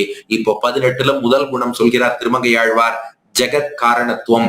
இந்த உலகத்தை எல்லாம் படைத்தவன் நீதான், உலகுக்கு காரண பொருள் நீதான், மோட்சம் அளிக்க வல்லவன் நீதான். அதனாலதான் உங்ககிட்ட சரணாகதி பண்றேன். ஒரு பேருந்தி இருமலர் தவிசில் ஒரு முறை அயனை ஈன்றனை. ஒரு பேருந்தி உன்னுடைய பெரிய நாபியில இருமலர் தவிசில், இருமலர்னா விசாலமான தாமரை, தவிசுனா ஆசனம்னு அர்த்தம். இருமலர் தவிசில் அந்த தாமரைங்கிற ஆசனத்துல ஒரு முறை முன்பு உலகத்தை படைக்கும் காலத்துல அயனை ஈன்றனை, அயன் என்ற பிரம்மாவை படைத்து நான்முகனை நாராயணன் படைத்தான் என்னும்படி நான்முகனை படைத்து அவர் மூலம் உலகத்தை உருவாக்கினாயே. அப்போ பரம்பொருள்ங்கிறவன் நீதான், உலகத்துக்கு காரணமானவன் நீதான். வேதம் என்ன சொல்லிடுத்து, காரணம் து தேயகா, யார் முக்தி அளிப்பார்னா யார் உலகத்துக்கு காரண பொருளா இருக்காரோ அவரை நீ தியானம் பண்ணு, அவர்தான் முக்தி அளிப்பார்னு சொல்லியிருக்கு. அப்போ வேதத்தில் காட்டப்பட்டபடி பரம்பொருளாக இருந்து முதல்வனாக இருந்து உலகத்துக்கு காரணமாக இருந்து படைத்தவன் ஒரு பேருந்தி இருமலர் தவிசில் ஒரு முறை அயனை ஈன்றனை. ஒரு பெரும் நாபியில் இருந்து வந்த விசாலமான தாமரையில நான்முகனாகிய பிரம்மாவை படைத்தவன் நீ, காரண பொருள் நீ. யார் மோட்சம் கொடுக்கக்கூடிய சக்தி மிக்கவரோ அந்த சக்தி உள்ளவர்கிட்ட தான் சரணாகதி பண்ணணும். ஒரு சக்தியும் இல்லாத என் பக்கத்து வீட்டுக்காரர்கிட்ட பண்ண முடியுமா? அப்போ சரண்யன்ட்ட தேவையான முதல் குணம், சரண்யன்னா சரணாகதியை ஏற்கத்தக்கவன், அடைக்கலம் தரக்கூடியவன். அவனுக்கு முதல் குணம் காரண பொருளா எல்லா சக்தியும் கொண்டவனா இருக்கணும். ஜெகத்காரணத்துவம் உங்ககிட்ட இருக்கு. அடுத்து ரெண்டாவது குணம் என்னன்னா விரோதி நிரசனம். அவர் காரண பொருளா இருந்தா மட்டும் போதாது, நமக்கு ஒரு கஷ்டம்னா காப்பாற்றக்கூடியவராகவும் இருக்கணும். இந்த தோட்டம் வைத்தவன் தண்ணீர் விடுவான்னு தமிழ்ல ஒரு பழமொழி சொல்லுவா. சும்மா தோட்டத்தை வச்சா போதாது, அப்பப்ப தண்ணீர் விடணும். உலகத்தை படைச்சா போதாது, அப்பப்ப அவளுக்கு கஷ்டம்னா காப்பாற்றணும். அதை எப்ப பண்ணான்னா அதான் ரெண்டாவது குணம். ஒரு முறை இரு சுடர் மீதினில் இயங்கா மும்மதில் இலங்கை இருகால் விளைய ஒரு சிலை ஒன்றிய ஈரையிற்றழல் வாய் வாழியில் அட்டனை. அதுவா ராவணன் உள்ளிட்ட அரக்கர்கள்லாம் இந்த பூமியில் உள்ள நல்லோரை துன்புறுத்தி கொண்டிருந்த போது பிரம்மா மூலம் படைக்கிறதெல்லாம் படைச்சாச்சு, இனி நீங்களாச்சு ராவணனாச்சு தர்மமாச்சு அதர்மமாச்சுன்ட்டு பெருமாள் போல கஷ்டமா இதோ சக்கரவர்த்தி திருமகனாக ராமனாக வருகிறேன்னு வந்து அவதாரம் பண்ணி ஒரு முறை, அதாவது ராமாவதார காலத்திலே இரு சுடர் மீதினில் இயங்கா, இலங்கையில 2 சுடர்கள் சூரியன் சந்திரன் கூட மேல சஞ்சரிக்க பயப்படுவா. அப்படிப்பட்ட மும்மதில் இலங்கை, கடலை தன்னுடைய முதல் மதில் சுவராகவும் மலையை 2வது மதில் சுவராகவும் காட்டை 3வது மதில் சுவராகவும் கொண்ட ஜலதுர்கம் கிரிதுர்கம் வனதுர்கம்னு கடல் மலை காடு 3ஐயுமே மதிலாக கொண்டு ரொம்ப பாதுகாப்பா ராவணனுடைய ஊருக்குள்ள யாரும் நுழைய முடியாது. அப்படிப்பட்ட மும்மதில் இலங்கை, அத போய் இரு கால் வளைய ஒரு சிலை, உன்னுடைய ஒப்பற்ற ஷார்க வில் இருக்கே, கோதண்டம்னு சொல்லுவா. ஷார்கம் கோதண்டம் எல்லாம் ஒரே வில்லு தான். அந்த இரு கால் வளைய 2 புறம் வளைந்து இருக்கக்கூடிய அந்த ஒப்பற்ற ஒரு வில், அதுல ஒரு சிலை ஒன்றிய ஈரையிற்ற அழல்வாய் 2 பல் கொண்ட உன்னுடைய ராமபாணம், அந்த அம்பினாலே வாழியில் அட்டனை, அந்த அம்பினாலே தாக்கி மொத்த இலங்கையையும் அழித்தாய். ராவணன் அவனை சார்ந்திருக்கும் அரக்கர்கள் அட்டனைனா அழித்தொழித்தாய்ன்னு அர்த்தம். அப்படி எல்லாரையும் அழித்து பூமிக்கு ஒரு கஷ்டம் என்னும் போது காத்து கொடுத்தாய் அல்லவா. அதனால விரோதி நிரசனம்ங்கிற அந்த தன்மையும் உங்ககிட்ட இருக்கு. யாராவது அடியார்களை கஷ்டப்படுத்துறான்னா, தர்மத்துக்கு ஒரு கேடு விளைவிக்கிறான்னா நீ வந்து அழிக்கிற. அப்போ படைத்ததோடு நீ நிற்பதில்லை, தான் படைத்த பொருளை காக்க வேண்டும்ங்கிற எண்ணம் உனக்கு இருக்கு. அந்த குணம் இருப்பதால் தான் உங்ககிட்ட சரணாகதி பண்றேன். நீ செடியை நட்டுட்டு போறவன் கிடையாது, தினந்தோறும் வந்து நீர்ப்பாய்ச்சுபவன். அதனாலதான் உங்ககிட்ட சரணாகதி பண்றேன்.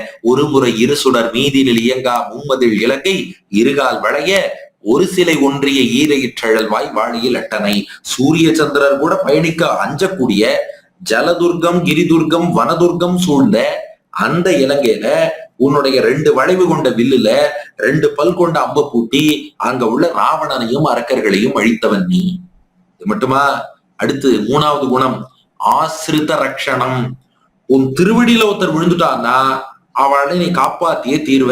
அது எம்பெருமானுடைய இயல்பு.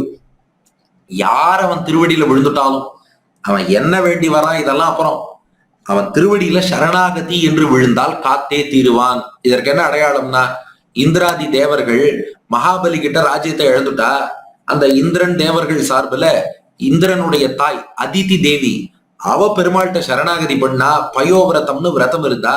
அதுக்காக பெருமாள் என்ன பண்ணார்னா மூன்றாவது குணம் மூவடி நானிலம் வேண்டி முப்புரி நூலோடு மானொரு இலங்கு மார்பினில் இருபிறப்பு ஒருமானாகி ஒரு முறை ஈரடி மூவுலகளந்தனை.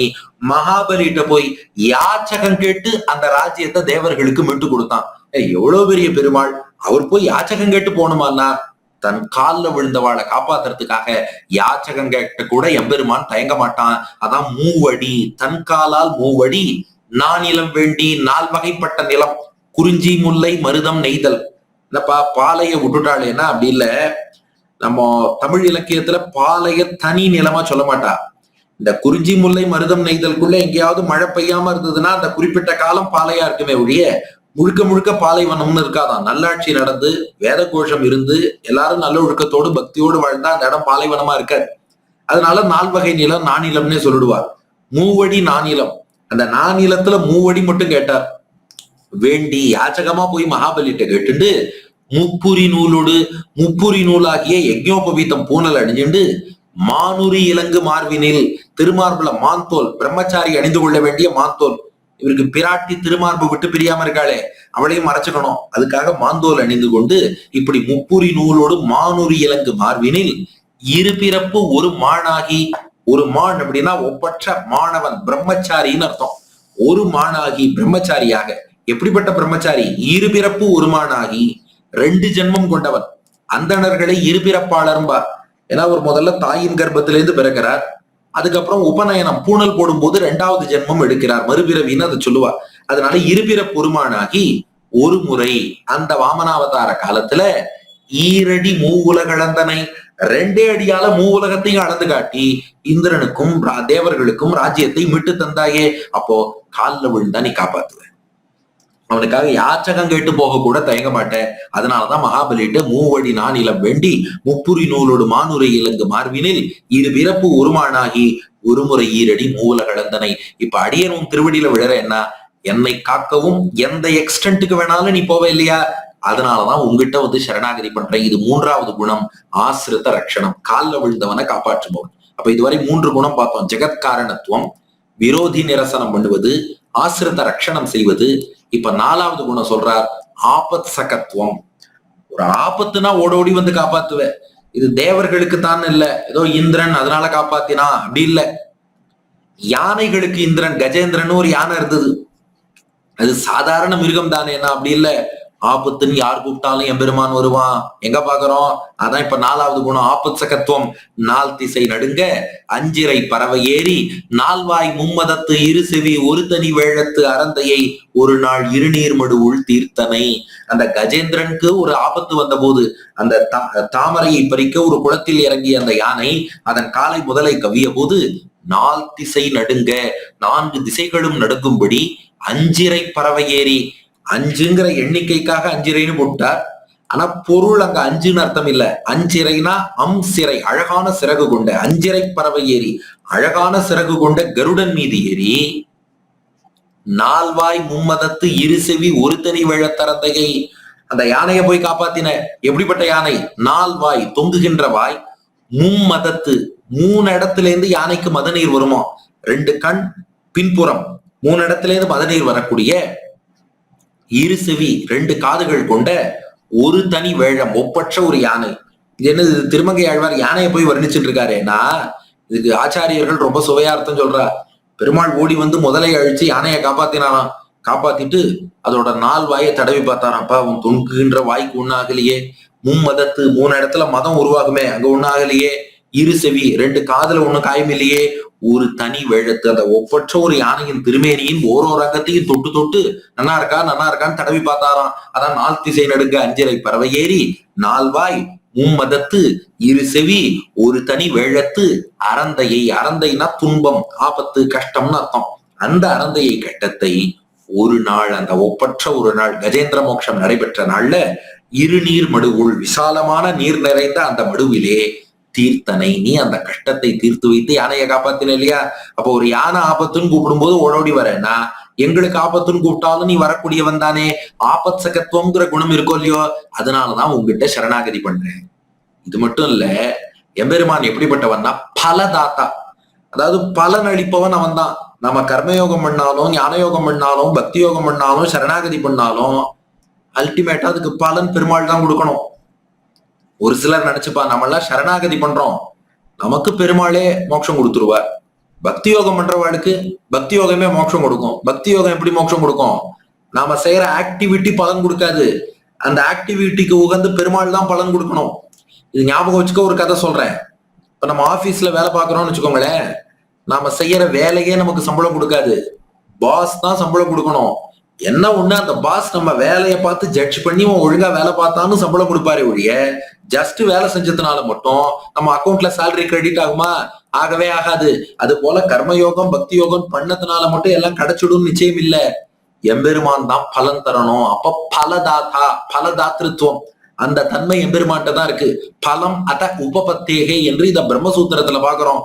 முத்தி நான்மறை ஐவகை வேள்வி அறுதொழில் அந்தனர் வணங்கும் தன்மையை ஐம்புலனகத்தினுள் செலுத்து நான்குடன் அடக்கி முக்குணத்திரண்டவை அகற்றி ஒன்றினில் ஒன்றினின்று அங்கு இருபிறப்பருப்போர் அறியும் தன்மையை.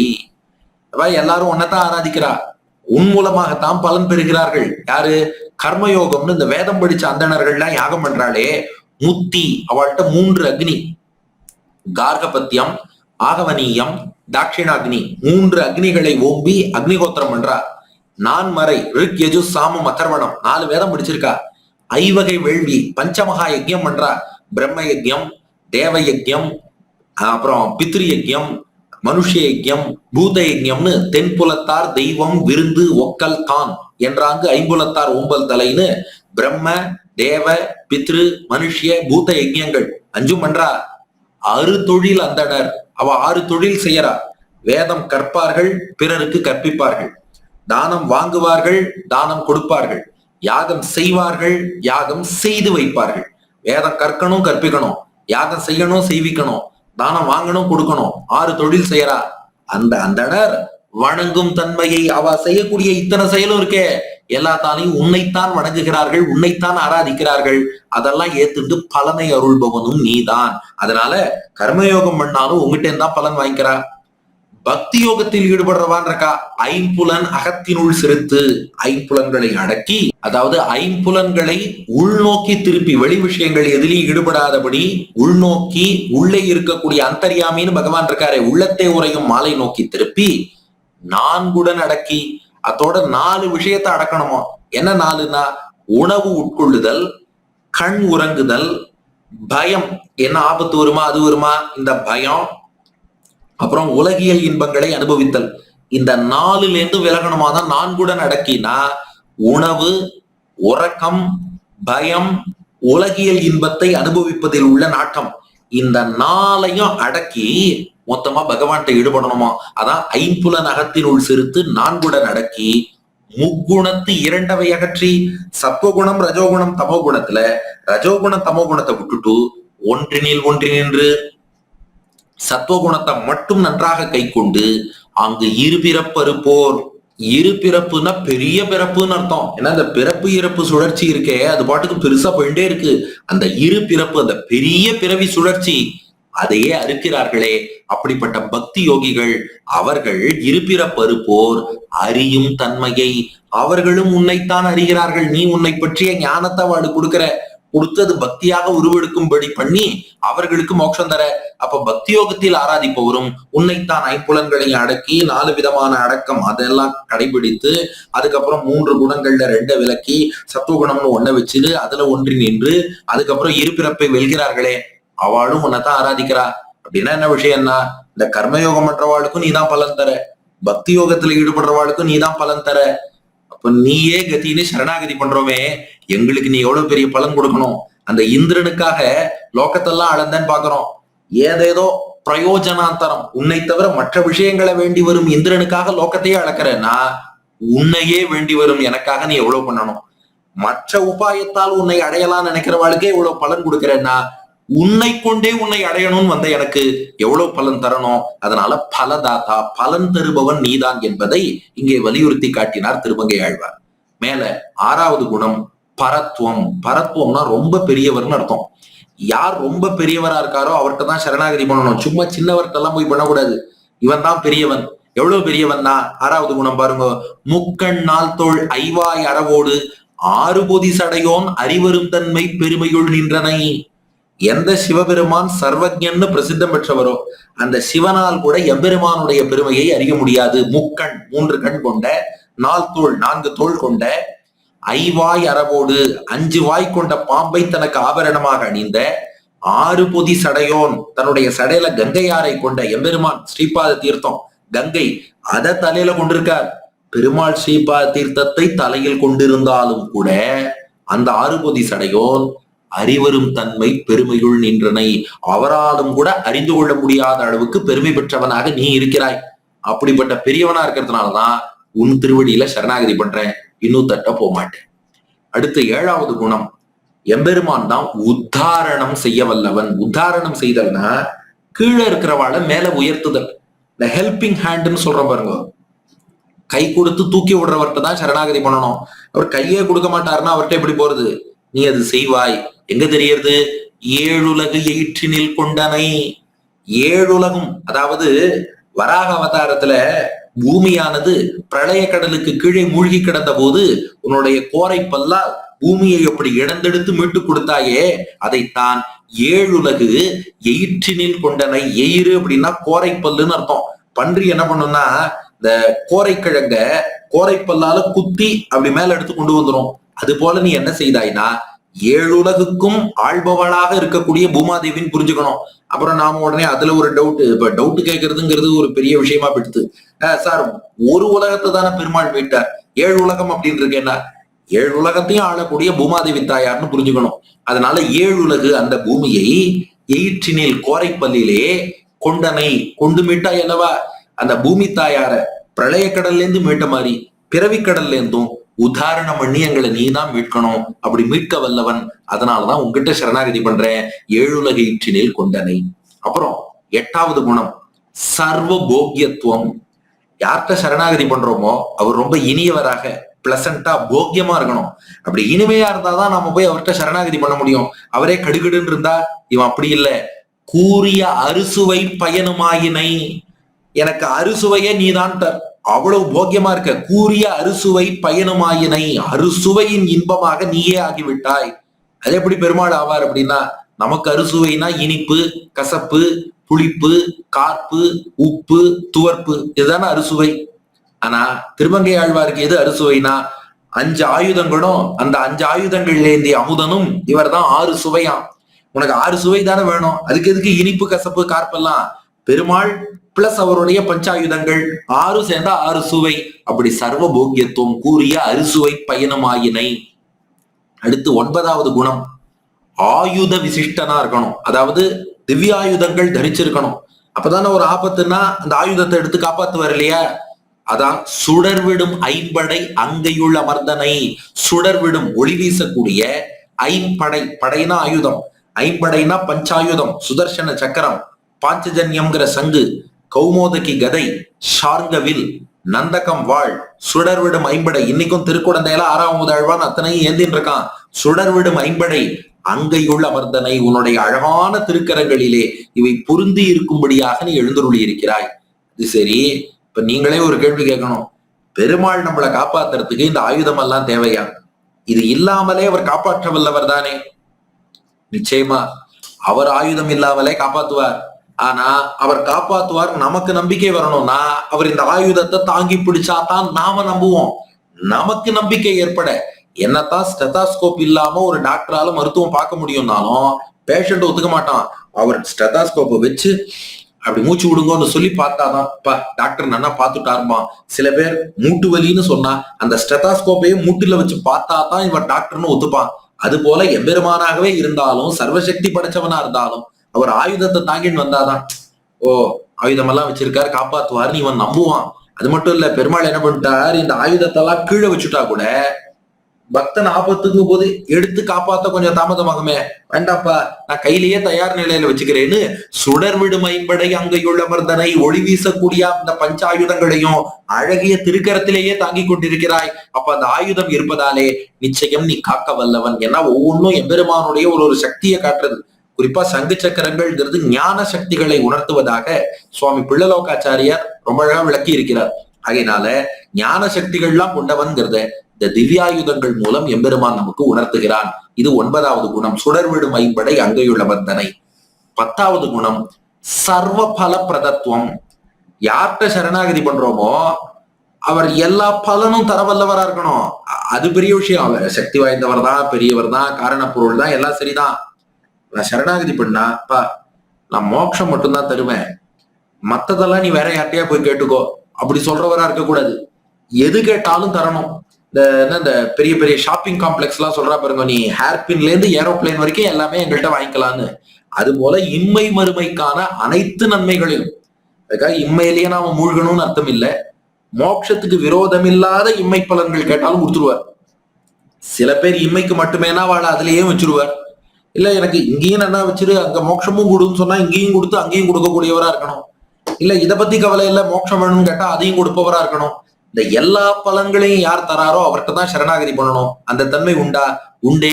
சுந்தர நாள் தோல் முன்னீர் வண்ணான்னார். முன்னீர்னா கடல்னு அர்த்தம். முன்னீர் வண்ணா கடல் வண்ணனாக எம்பெருமான் இருக்கான். கடல் போன்ற கருநீல வண்ணம். சுந்தர நாள் தோள், அவன் அழகான 4 தோளோட இருக்கான். எதுக்கு 4 தோள்னா தர்மம் அர்த்தம் காமம் மோட்சம், அறம் பொருள் இன்பம் வீடு 4ஐயும் நான் தரேங்கிறான். உனக்கு தர்மப்படி ஒரு வாழ்க்கையும் நான் அமைச்சு தரேன், பொருள் தர்மத்துக்கு உட்பட்டு பொருள் சம்பாதிக்கிற வாய்ப்பையும் ஏற்படுத்தி தரேன், அந்த தர்மத்துக்கு உட்பட்டு சம்பாதிச்ச பொருளால தர்மத்துக்கு உட்பட்டு இன்பம் தூக்கவும் வாய்ப்பு தரேன். மறந்துடாத வீடு பேரு மோட்சம்னு ஒண்ணு இருக்கு, அதையும் நான் தரேன். அதனால 4க்கு எதுக்குன்னா 4 புருஷார்த்தமும் நான் தரவல்லவன். அதான் சர்வபல பிரதத்துவம். நாம என்ன பலன் பிரார்த்திச்சாலும் அறம் பொருள் இன்பம் வீடுக்குள்ள அது வந்துடும். இப்போ நிறைய எனக்கு திருக்கோவிலுக்கு போய் பெருமாள் கைங்கரியம் பண்ற பாக்கியம் வேணும்னு கேட்கறோம்னா அந்த பிரார்த்தனை தர்மத்துக்குள்ள வந்துடும். அதுதான் நமக்கான தர்மம். இல்ல பணம் வேணும், காசு வேணும், ப்ரமோஷன் வேணும், படிப்பு வேணும், இந்த மாதிரி விஷயங்கள் கேட்கறோம்னா அதெல்லாம் பொருளுக்குள்ள வந்துடும். இன்பம் இல்ல எனக்கு இன்னொரு வீடு வேணும், பங்களா வேணும், அது வேணும், இது வேணும்னு கேட்டு அதுல சந்தோஷமா இருக்கணும்னு ஆசைப்படுறோம் அப்படின்னா இன்பம்ங்கிற கேட்டகரியில அது வந்துடும். மோட்சம் வேணும்னு கேட்கறோம்னா வீட்டுல வந்துடும். அப்ப நம்முடைய அத்தனை பிரார்த்தனைகளும் இந்த 4 அறம் பொருள் இன்பம் வீடுல வந்துட போறது. 4ஐயும் தர சுந்தர 4 தோள் முன்னீர் வண்ணா சர்வபல பிரதத்துவம் இருக்கு. அப்ப அவன்கிட்ட சரணாகதி பண்றோம். அடுத்தது 11வது, இதுதான் முக்கியமான குணம். துவயத்திலேயே பார்த்தோம், ஸ்ரீமன் நாராயண சரணம். பிராட்டியோடு கூடிய பெருமாள்கிட்ட தான் சரணாகதி பண்ணணும். பிராட்டி இல்லாதவன்ட்ட சரணாகதி பண்ண முடியாது. பிராட்டி இருக்காளான்னா பிராட்டி இல்லாம என்ன, திருக்குழந்தையில 2 நாச்சியார் பெருமாளுக்கு திருவடி வாரத்திலேயே இருந்துட்டு திருவடியை வருடி கொண்டு ஸ்ரீதேவி பூதேவி நாச்சியார் எழுந்தருளி இருக்கிறார்களே. அதான் 11வது குணம். என்னன்னா பிராட்டியோடு கூடியவனாக இருக்கிறான். நின் ஈரடி ஒன்றிய மனத்தால் ஒருமதி முகத்து மங்கையர் இருவரும் மலரென அங்கையில் முப்பொழுதும் வருட அரிதுயில் அமர்த்தனை. நின் ஈரடி உன்னுடைய 2 திருவடிகளிலே ஒன்றிய மனத்தால் மனசு ஒன்றி போய் ஒரு மதி முகத்து ஒப்பற்ற சந்திரன் போல் முகம் படைத்த மங்கையர் இருவரும் ஸ்ரீதேவி பூதேவி தாயார் 2 பேரும் மலரென அங்கையில் தங்கள் மலர் போன்ற திருக்கரத்தாலே முப்பொழுதும் வருட கடந்த காலம் நிகழ்காலம் எதிர்காலம் முக்காலங்களிலும் உன் திருவடிகளை வருடிக்கொண்டே இருக்க அரிதுயில் அமர்த்தனை. நீ யோக நிதிரையிலே பள்ளி கொண்டிருக்கிறாய். இது பாருங்க, பெருமாளுடைய துயிலுக்கு அரி துயில்னு பேரு. பாக்குறதுக்கு துயில்வது போல இருப்பாராம், ஆனா அறிவோட முழிச்சுட்டு இருக்கார், அது அரி துயில். நாமெல்லாம் எப்படின்னா துயில் அறிவு. நம்ம அறிவோட முழிச்சுட்டு இருக்காப்புல இருக்கோம், நம்ம உள்ளுக்குள்ள தூங்குவோம். முழிச்சுட்டு இருக்காப்புல இருந்து தூங்கினா அது துயில் அறிவு, தூங்கிட்டு இருக்காப்புல இருந்துன்னு முழிச்சுட்டு இருந்தா அது அரி துயில். அதனால அரி துயில் அமர்ந்தனை. ஸ்ரீதேவி பூதேவின் 2 நாச்சியார் திருவடியை வருடின்னு இருக்கா, பிரச்சனையே இல்லை. நமக்கு புருஷகாரம் பண்ணி பரிந்துரை செய்து நம்மள பெருமாளோட சேர்த்து வச்சிருவார். அடுத்து 12வது தன்மை, ஆராதனைக்கு எளியவனாக இருக்கணும், சுலப ஆராத்தியனாக இருக்கணும். ஏன்னா எல்லாம் சரிதான், சரணாகதி பண்றோம், பலன் தரார், தாயார் இருக்கா. திருவாராதனம் பண்ணணும்னா பெருமாளுக்கு அப்படியாப்பா எனக்கு தினமும் ஒரு கௌஸ்துபமணி கொண்டு வந்து எனக்கு சாத்துன்னு சொன்னா கௌஸ்துபமணிக்கு நாம எங்க போக முடியும்? அது பார்க்கடல்ல இருந்து வந்தது. நாம இத்தினூட்டு புஷ்பம் கொடுத்தாலும் ஏத்துக்கிறவரா இருக்கணும் இல்லையா? அந்த மாதிரி எளிமையாக ஆராதிக்க முடியுமான்னா ஏன் முடியாது? நெறிமுறை 4 வகை வருணமும் ஆயினை. அதற்காகத்தான் இதை சொன்னார் திருமங்கை ஆழ்வார். நெறிமுறை 4 வகை வருணமும், 4 வருணம்னு பிரிச்சு அவரவருக்கு வாழ்க்கை முறைன்னு எம்பெருமான் ஏற்படுத்தினானே. எதுக்குன்னா அந்த வர்ணாசிரம தர்மத்தை நீ சரியா பண்ணனா அதையே எனக்கு திருவாராதனமா ஏத்துக்கிறேன்ட்டான். இது பகவத்கீதையிலும் கண்ணன் சொன்ன விஷயம். பகவத்கீதையில 9ஆம் அத்தியாயத்துல 28வது ஸ்லோகத்துக்கான பாஷ்யத்துல எம்பெருமானாரே இது சாதிக்கிறார். ததேவம் லௌகிகானி ஷரீர தாரணார்த்தானி நித்திய நைமித்திகானி வைதிகானி ச கர்மாணி சர்வாணி மத அர்ப்பணம் குருவன். எல்லாத்தையும் பெருமாளுக்கு அர்ப்பணிச்சு அவருக்கு திருவாராதனம்னு பண்ணு. நாம செய்யக்கூடிய வர்ணாசிரம தர்மம் நமக்குன்னு என்ன விதிக்கப்பட்டிருக்கோ அதையே அவரவருடைய வாழ்க்கை முறையை வகுத்து கொடுத்து அதன் மூலமே தன்னை ஆராதிக்க வழி காமிச்சிட்டோம். அவரவர் ஸ்வதர்மத்தை சரியா பண்ணா ஸ்வகர்மனா தம் அபியர்ச்சிய சித்திம் விந்ததி மாணவகா. கர்மானுஷ்டானமே பெருமாளுக்கு பண்ற திருவாராதனம் தான். அதனாலதான் நம்ம சம்பிரதாயத்துல கார்த்தால தீர்த்தம் ஆடுறோமே, எதுக்குப்பா தீர்த்தம் ஆடுறோம்னா அது நம்ம அழுக்கெல்லாம் போகணுங்கிறதுக்காக கிடையாது. அடுத்து பெருமாளுக்கு திருவாராதனம் பண்ணணும். திருவாராதனம் பண்ணும்போது நாம பெருமாளுக்கு இனிமையா பிளசண்டா இருக்கணும். ஒரே துர்நாற்றத்தோட பெருமாள்கிட்ட போனா அவருக்கு பிடிக்காது. அதுக்காக நான் ஸ்நானம் பண்றேன். அதுவும் திருவாராதனத்துக்கு தான் அங்கம். சந்தியாவந்தனம் ஏன் பண்றோம்னா, இல்ல சந்தியாவந்தனம் பண்ணலைன்னா தீட்டு, அந்த தீட்டோட பெருமாளுக்கு திருவாராதனம் பண்ணக்கூடாது. திருவாராதனம் பண்றதுக்கான தகுதிங்கிறதுக்காக அதுக்கு அங்கமாகத்தான் சந்தியாவந்தனம் பண்றோம். அப்படியா? சரி, ஆபீஸ்ல போய் வேலை பார்க்கறாளே எதுக்குன்னா, அது பெருமாளுக்கு தளிகை சமர்ப்பிக்கணும், பெருமாளுக்கு மத்த கைங்கரியம் இதெல்லாம் பண்ணணும், அதுக்கு பொருள் வேணுமோ இல்லையோ, அதை சம்பாதிக்கிறதுக்காக ஆபீஸ் போறேன். அதுக்காக ஆபீஸ்க்கு போய் பணம் சம்பாதிச்சுன்னு வந்து அதையும் பெருமாள் திருவாராதனத்துக்கு தான் பயன்படுத்துறேன். சரி, சாப்பிட்றியப்பா எதுக்குப்பாண்ணா?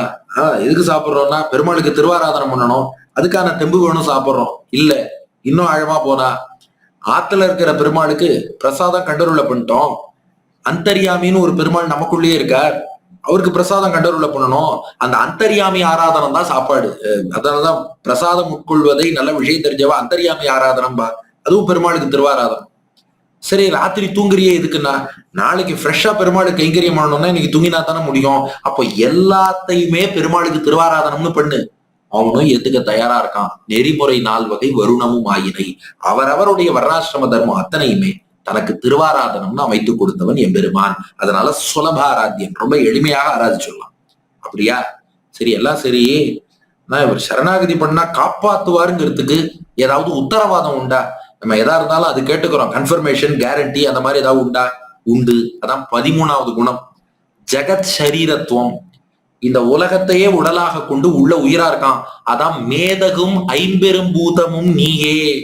இந்த உயர்ந்த ஐம்பூதங்கள், நிலம் நீர் காற்று நெருப்பு வானம்ங்கிறோமே, எல்லாம் நீயேன்னு. நீ என்ன பெருமாளே அதுன்னு அர்த்தம் இல்ல. நிலம் நீர் காற்று நெருப்பு வானத்தெல்லாம் தனக்கு சரீரமா உடலா கொண்டு உள்ளுக்குள்ள உயிராக எம்பெருமான் இருக்கிறான். உடல் மிசை உயிர் என கரந்தெங்கும் பரந்துள்ளன். அப்படியே இது பிருகதாரண்யக உபனிஷத்து. எஸ்ய பிருத்திவி சரீரம், எஸ்ய தேஜஸ் சரீரம், எஸ்ய ஆபஸ் சரீரம், எஸ்ய தமஸ் சரீரம், எஸ்ய ஆகாஷ சரீரம், எல்லாம் எம்பெருமானுக்கு சரீரம். உள்ளுக்குள்ள ஆத்மாவா அவன் இருக்கான். இப்போ இதுக்கும் சரணாகதி பண்ணா காப்பாத்துவாருங்கிற உத்தரவாதத்துக்கும் என்ன தொடர்பு அப்படின்னு கேட்கிறீர்களா? ஒண்ணும் இல்ல. இந்த ஐம்பூதங்கள் எப்படி பெருமாளுக்கு சரீரமோ அது போல நாமும் பெருமாளுக்கு சரீரமா இருக்கும். இந்த உடம்புக்குள் ஜீவாத்மா இருப்பது போல ஜீவாத்மாவை உடலாக கொண்டு ஜீவாத்மாவுக்குள் பரமாத்மா எம்பெருமான் இருக்கான். இப்ப இப்படி யோசிச்சு பாருங்க, என் உடம்புல ஒரு அழுக்கு இருக்குன்னா அதை யார் போக்கணும்? நான் தான் போக்கணும்.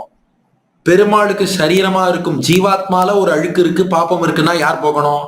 பெருமாள் தான் போக்கணும்.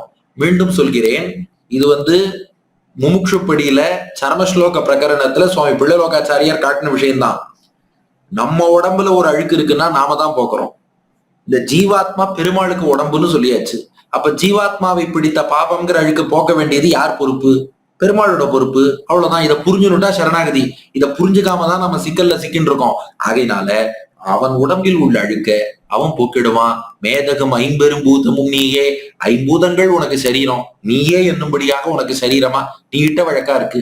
நானும் உனக்கு சரீரம், உன் சரீரத்தை நீ காப்பாத்த போற. அதனால இதுதான் கேரண்டி, இதுதான் உத்தரவாதம். மேதகம் ஐம்பெரும் பூதமும் நீயே. ஆனா ஒண்ணு, பெருமாள் காப்பாத்துறேன்னு வந்தாலும் நிறைய தடங்கள்லாம் வருது. அந்த தடையெல்லாம் போக்குவாரான்னா அதுவும் போக்குவார். தடைகளை போக்குபவன். அதான் 14வது குணம், அறுபத முரலும் கூந்தல் காரணம் ஏழ்விடை அடங்க செற்றனை. இவர் என்ன பண்ணார்னா, அறுபதம்னா வண்டுன்னு அர்த்தம், 6 கால் கொண்ட வண்டு. அறுபத முரலும் கூந்தல், வண்டுகள் மொய்க்கக்கூடிய கூந்தல் கொண்டவள் நப்பின்னை பிராட்டி. அந்த நப்பின்னைய திருக்கல்யாணம் பண்ணிக்கணும்னா அந்த நப்பின்னையின் தந்தை, அதாவது யசோதையின் சகோதரன் கும்பன், அந்த கும்பன் மகள் தான் நப்பின்னை, கிருஷ்ணனுக்கு மாமா பொண்ணு. அந்த கும்பன் 7 காளை அடக்கினாதான் நப்பினைய திருக்கல்யாணம் பண்ணிக்கலாம்னா கண்ணன் என்ன பண்ணா, அறுபத முரலும் கூந்தல் காரணம், வண்டு மொய்க்கும் கூந்தல் கொண்ட நப்பின்னை காரணமாக 7 விடை, விடைனா காளமாடு, 7 விடை அடங்க செற்றனை, அந்த 7 காளைகளையும் அடக்கி நப்பினைய திருக்கல்யாணம் பண்ணிட்டான். அப்படின்னா என்ன அர்த்தம்னா, இந்த ஜீவாத்மாவை ஏற்றுக்கொள்ளும் போதும் 7 விதமான அவஸ்தைகள் தடையா இருக்கான். அது என்ன 7 அவஸ்தை? கர்ப்பம், ஜென்மம், பால்யம், யௌவனம், ஜரா, மரணம், நரகம். கர்ப்பம், தாயின் வயிற்றுல கர்ப்பவாசம் பண்றோம்.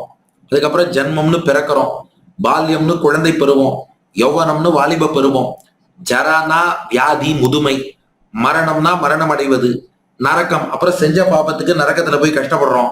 அப்புறம் என்ன ஆகும்னா மறுபடியும் ரிப்பீட், மறுபடியும் தாயின் கர்ப்பம், ஜென்ம பிறக்கிறோம், பால்ய குழந்தை பருவம், யௌவன வாலிப பருவம், ஜரா முதுமை வியாதி, மரண இறந்து போறோம், நரக மறுபடியும் நரகத்துக்கு போறோம், மறுபடியும் கர்ப்ப ஜென்ம பால்ய யௌவன ஜரா மரண நரக, இப்படியே சுத்தின்னு இருக்கோம்.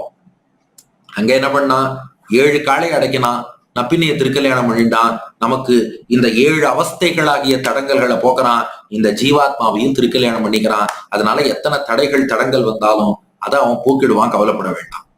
சரி, அதெல்லாம் சரி.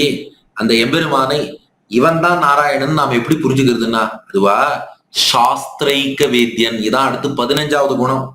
இவ்வளவு பெருமை இவனுக்கு சொன்னோமே, இதெல்லாம் எங்கேருந்து தெரிஞ்சுக்கிறோம்னா வேதத்தை கொண்டு மட்டும்தான் தெரிந்து கொள்ள முடியும். இதுல பல பிரம்மசூத்திர கருத்துகள் திருவள்ளுவர் இருக்கையில இருக்கு. சாஸ்திர யோனித்வாத் என்று பிரம்மசூத்திரத்துல 3வது சூத்திரமாக வியாசர் அமைத்தார். அந்த கருத்தை தான் அறுவகை சமயமும் அறிவறு நிலையினைன்றார். அறுவகை சமயம் 6 விதமான கொள்கைகள் இருக்கு. சாங்கியர், உலூக்கியர், பௌத்தர், சாருவாக்கர், பாசுபதர், காணாதர். இந்த 6 பேராலும் எம்பெருமான என்னன்னு கூட புரிஞ்சுக்க முடியாது. வேதம் வேதாந்தத்தின் வழியில உபனிஷத் வழியில யார் வராளோ அவர்களால் மட்டும்தான். அதையும் நம்முடைய ஆழ்வார்கள், நம்முடைய நாதமுனி, ஆளவந்தார், எம்பெருமானார் உள்ளிட்ட ஆச்சாரியர்கள் எப்படி காட்டினாலோ அந்த வழியில வேதாந்தத்தை யார் புரிஞ்சின்றாளோ அவர்களை தவிர வேறு யாராலும் இவனை புரிந்து கொள்ள முடியாது. அதனால அறுவகை சமயமும் இந்த 6 விதமான சாங்கிய, உலூக்கிய, பௌத்த, சாருவாக்க, பாசுபத காணாதர்கள் அறிவறு நிலையினை, அறிவதற்கரிய நிலை கொண்டவன் கூட வேதத்தின் மூலமாக புரிஞ்சுக்கிறோம். இப்ப அடுத்து 16வது குணம். பிராட்டி பெருமாள் திருவடியை ஒருடுறா, புருஷகாரம் பண்றா, எல்லாம் சரிதான். நாம சரணாகதி பண்ணும்போது தாயார் பக்கத்துல இருக்கணுமே. அந்த நேரம் பார்த்து நான் எங்க அம்மாவாத்துக்கு போறேன், எங்கேயா போயிடுவாளான்னா இல்ல.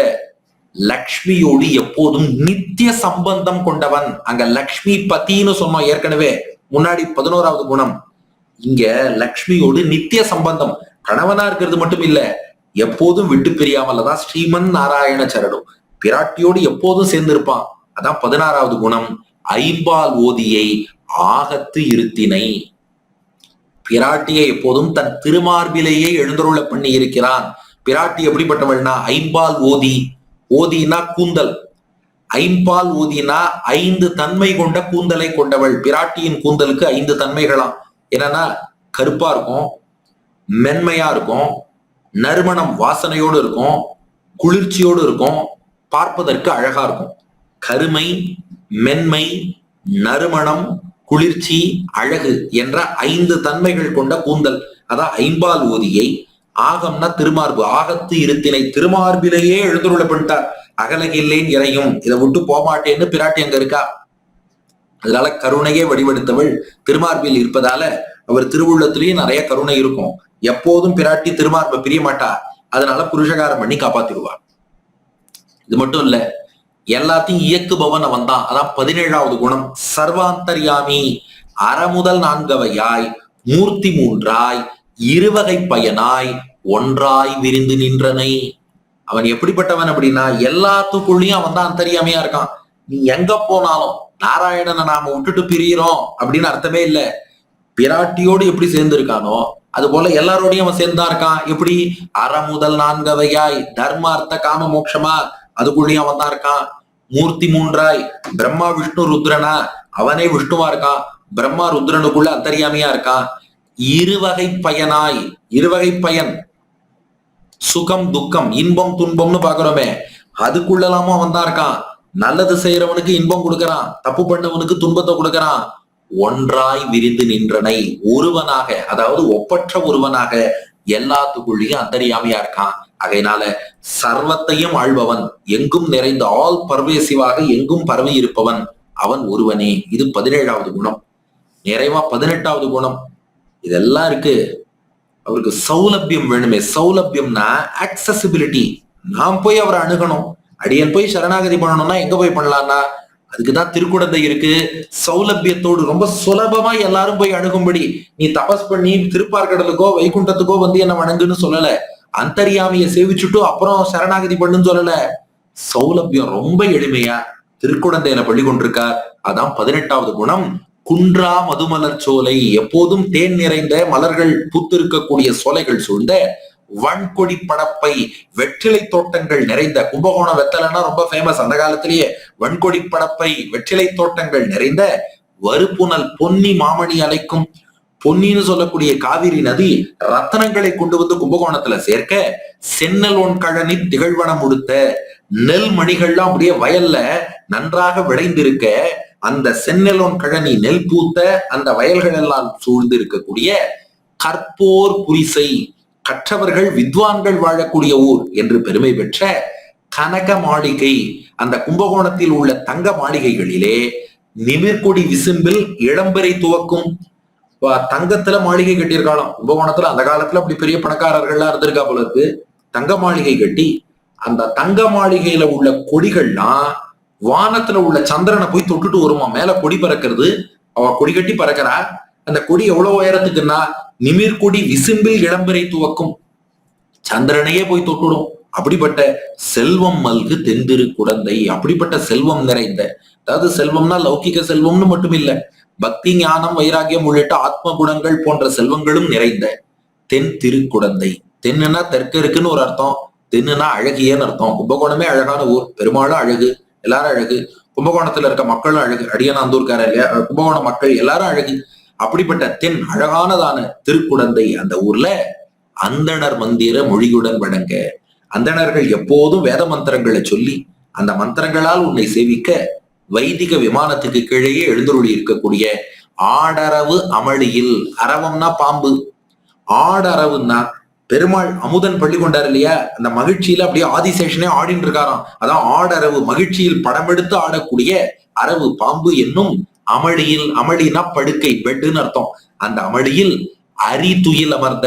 ஏற்கனவே பார்த்தோமே, அரி துயில்னா முழிச்சுட்டே தூங்குறது. அரி துயில் முன்னாடியே பார்த்தோமே, தூங்குற மாதிரி முழிச்சுட்டு இருக்கிறது. நாமெல்லாம் துயில் அறிவு, முழிச்சுட்டே தூங்குவோம். பெருமாள் தூங்குற மாதிரி இருப்பார், முழிச்சுட்டு இருப்பார். அந்த அரி துயில் அமர்ந்த அப்படி பள்ளி கொண்டு இருக்கக்கூடிய பரமா. பரமா என்றால் த சுப்ரீம், மிக மிக உயர்ந்த பரம்பொருளே. திருக்குடந்தை என்பது இன்னைக்கும் பரம ஸ்ரீ வைஷ்ணவ கஷேத்திரம். கும்பகோணத்துல பரமா என்று அமுதனை திருமங்கை ஆழ்வார் அழைத்தார். காஞ்சிபுரம் கூட சிவகாஞ்சி விஷ்ணு காஞ்சி அப்படி எல்லாம் பிரிப்பா. திருக்குடந்தையில அமுதன் தான் மெயின் டெய்டி. அவரை சுத்தி அவரை சேவிக்கத்தான் சிவபெருமான் பல வடிவங்கள் எடுத்து இந்த பெருமாளை சுத்தி சுத்தி வந்து பெருமாளை சேவிக்கிறார்னு நம்முடைய பெரியோர்கள் ரொம்ப ரசிச்சிருக்கா. அதாவது துக்தாப்தேர் மதனாய தெய்வத கணஹா சோயம் பிரவருத்த புரா கும்பாந்தர் பகவன் பவந்தம் அகரோத்து ஆவாகிதம் தம் புனஹா அத்திர ஸ்தாபயதி ஸ்ம தத்ர ச பவம் சம்ரக்ஷகம் தம் யதாத் தேனைஷா கில கும்பகோண நகரி கும்பேஸ்வரோயம் பவஹா கும்பம் பூஜயித்தும் ச ரக்ஷிதுமமும் யோக்யம் புராரிம் யதாத் சர்வஜ்ஞம் திருதகங்கமேன மனகம் கும்பேஸ்வரோயம் யதஹ ஸ்வஸ்யாதோ பகுபிஸ் சமைக் கலயித்தும் பூஜாம் ச சாலாபதஹ சஞ்சாதோ பகுதா ஸ்வயம் ஹி பரித ஸ்வாம் கும்பகம் சேவதேன்னு நடுவுல 6வது ஆழ்வான் எழுந்தருளி இருக்கான். பின்னாடி கும்பேஸ்வரர் ஆகிய சிவபெருமான் இந்த பெருமாளுடைய பின்னழக சேவிச்சார். ஆக இந்த பெருமாளை சுத்தி சுத்தி வந்து எல்லா திசையிலையும் ரசிக்கணும்னு ஆசைப்பட்டார். அதனால சௌபரின்னு ஒரு ரிஷி 50 சரீரம் எடுத்த மாதிரி ஒரு கும்பேஸ்வரர் ஒரு சிவபெருமான். அவர் பல சரீரம் எடுத்துனாராம். கும்பேஸ்வரர், நாகேஸ்வரர், சோமேஸ்வரர், ஐராவதேஸ்வரர், காசி விஸ்வேஸ்வரர், தேனுபுரீஸ்வரர், பானபுரீஸ்வரர், இப்படி எல்லாம் பல பல வடிவங்கள் எடுத்துட்டு நடுவுல இருக்க அந்த 6வது ஆழ்வான சிவபெருமான் சுத்தி சுத்தி வந்து சேவிக்கிறார். அதனால கும்பகோணத்துல சிவன் கோவில் நிறைய இருக்கும், பெருமாள் கோவில் கம்மியா இருக்கும். அதுக்காக அது வைஷ்ணவ கஷேத்திரம் இல்லைன்னு அர்த்தம் இல்ல, பெருமாள் தான் மெயின் டெய்டி. சிவன் அவரை சுத்தி சுத்தி பல வடிவில சேவிக்கிறார்னு இது நம்ம பெரியோர்கள் பிரமாணத்தோடு காட்டின விஷயம். அதனால பரமா, திருக்குடந்தைக்கு பரமனாக இருப்பவன் நீதான். என்ன பண்ணணும்னா 18 குணங்கள் சொல்லிட்டேன். சரணாகதி பண்ணுபவனை காப்பதற்கு என்னென்ன குணங்கள் வேணும்னா, ஒண்ணு உலகத்துக்கே காரண பொருளா இருக்கணும். ஒரு பேருந்தி இருமலத்த விசில் ஒரு முறை அயனைகின்றனை. 2 விரோதிகளை போக்கணும். ஒரு முறை இருசுடர் மீதில் இயங்கா மும்மதில் இலங்கை இருகால் விளைய ஒரு சிலை ஒன்றிய ஈரையிற்றழ்வாய் வாடியில் அட்டனை. 3 ஆசிரிதர்களை காக்கணும். மூவடி நானிலம் வேண்டி முப்புரி நூலோடு மானூறு இலங்கு மார்பினில் இருபிறப் பொறுமானாகி ஒரு முறை ஈரடி மூவுல கலந்தனை. ஆபத்துனா ஓடி வரணும், ஒரு யானைக்கு கூட வரணும். நால் திசை நடுங்க அஞ்சிரை பறவை ஏறி நால்வாய் மும்பத திருசெவி ஒரு தனி வேழ தரந்தையை ஒரு நாள் இருநீர் மடுவுள் தீர்த்தனை. அப்புறம் அவன்தான் பலன் தருபவனா இருக்கணும். முத்தி நான்மறை ஐவகை வேள்வி அறுதொழில் அந்தனர் வணங்கும் தன்மையை ஐம்புல நகத்தினுள் சிறுத்து நான்குட நடக்கி முக்குணத் திரண்டவை அகற்றி ஒன்றினில் ஒன்றி நின்று ஆங்கிருபிற பருப்போர் அறியும் தன்மையை. 6 ரொம்ப பெரியவன், பரம்பொருளா இருக்கணும். முக்கண் நாள் தோள் ஐவாய் அறவோடு 6 பொதி சடையோன் அறிவரும் தன்மை பெருமையுள் நின்றனை. அப்புறம் மேல உயர்த்துபவனா இருக்கணும். 7 உலக ஈற்றிலில் கொண்டனை. ரொம்ப இனிமையா இருக்கணும். கூறிய அறுசுவை பயனும் ஆயினை. ஆயுதத்தோடு இருக்கணும். சுடர்விடும் ஐம்படை அங்கையுள் அமர்ந்தனை. அப்புறம் எல்லா பலனும் தரணும். சுந்தர நாள் தோள் முன்னீர் வெண்ணா. பிராட்டியோடு இருக்கணும். நீ ஈரடி ஒன்றிய மனத்தால் ஒருமதி முகத்து மங்கையர் இருவரும் அலரன அங்கையில் முப்பொழுதும் வருட அரிதுயில் அமர்ந்தனை. எளிமையா ஆராதிக்கும்படி இருக்கணும். நெறிமுறை 4 வகை வருணமும் ஆயினை. அப்புறம் நிச்சயம் உலக காக்கணும். மேதகம் ஐம்பெரும் பூதமும் நீயே. தடைகளை தகர்க்கணுமே. அறுபத முரலும் கூந்தல் காரணம் 7 விடை அடக்க செற்றனை. அவனை எப்படிதான் தெரிஞ்சுக்கிறது? அறுவகை சமயமும் அறிவரின் நிலையினை சாஸ்திரம் மூலமா தான் தெரிஞ்சுக்க முடியும். பிராட்டி விட்டு பிரியாம இருக்கணுமே. ஐம்பாலோதியை ஆகத் திருத்தினை. இல்ல அவன் எப்போதும் எல்லாரோடையும் அதே மாதிரி விட்டு பிரியாம இருப்பானா? ஏன் இருக்க மாட்டான்? அறமுதல் 4 அவையாய் மூர்த்தி 3ஆய் இருவகை பயனாய் ஒன்றாய் விருந்து நின்றனை. சரி, அவனை எளிமையா அணுகணும். எப்படி? குன்றா மதுமலர் சோலை வெண்கொடி படப்பை வருப்புணல் பொன்னி மாமணி அலைக்கும் சென்னலொன்கழனி திகழ்வனம் முடித்த கற்போர் குடிசை கனக மாளிகை நிமிர்குடி விசும்பில் இளம்பெறை துவக்கும் செல்வம் மல்கு தெந்திரு குடந்தை அந்தணர் மந்திர மொழியுடன் வழங்க ஆடரவமழியில் அருதுயில் அமர்ந்த பரமா. இப்ப என்ன பண்ண போற? உங்ககிட்ட சரணாகதி பண்றேன். எதுக்கு? உன் அடியனை பரமா, நீ அடியனை பணிவன் வருமிடர் அகல மாற்றோ வினையே. இதுக்கு நம்ம அர்த்தம் பண்ணும்போது எப்படி பண்ணிக்கணும்னா, வருமிடர் அகல உன் அடியனை பணிவன். வரும் இடர், இடர்னா கஷ்டம்னு அர்த்தம். கட்டம் தீரணும். என்ன கட்டம் தீரணும் அப்படின்னா, என்னுடைய பாபங்கள் இடையூறா இருக்கு, உன்னை நேர்ல அனுபவிக்கணும்னு ஆசைப்படுறேன். ஆனா அதுக்கு தடங்கலாக பாவங்கள் இருக்கு. அதுக்கு மேல என்ன? இந்த சம்சாரம், உலகியல் வாழ்க்கை. அந்த சம்சாரம் என்பதே எனக்கு ஒரு இடர், கஷ்டம் தான். இடர்னா துன்பம்னு அர்த்தம். வரும் இடர், அடுத்தடுத்து துன்பத்தை உண்டாக்கக்கூடிய இந்த சம்சாரம்ங்கிறது இருக்கே, அகல, இது மொத்தமாக நீங்க வேண்டும். உலகியல் சம்பந்தம், பாபங்கள், கர்மா, கர்மாவின் வாசனை, இது எதுவுமே கூடாது. வரும் இடர் அகல, இது எல்லாம் நீங்க நின் அடியனை பணிவன் உன் திருவடிகளிலே சரணாகதி செய்கிறேன். இதுதான் திருமங்கையாழ்வாரோட சரணாகதி. அமுதன் திருவடியில நின் அடியனை பணிவன், நேரா உன் திருவடிகள் தான் கதின்னு சரணாகதி பண்ணிட்டேன். எதற்காக? வரும் இடர் அகல நின் அடியனை பணிவன். சம்சாரத்தில் உள்ள எல்லா துன்பங்களும் தீர வேண்டும். சம்சாரத்தில் நேரக்கூடிய கொடிய துக்கங்கள் எல்லாம் நீங்குவதற்காக உன் திருவடியில சரணாகதி பண்ணிட்டேன். நீ என்ன பண்ணணும்னா, மாற்றோ வினையே, என் வினையை மாற்று. மாற்றுனா போக்கி அருளணும். எதை? வினைனா பாபங்கள். பாபங்கள், அந்த பாபத்தால் விளையும் சம்சாரம் எல்லாத்தையும் நீ போக்கி அருளும்.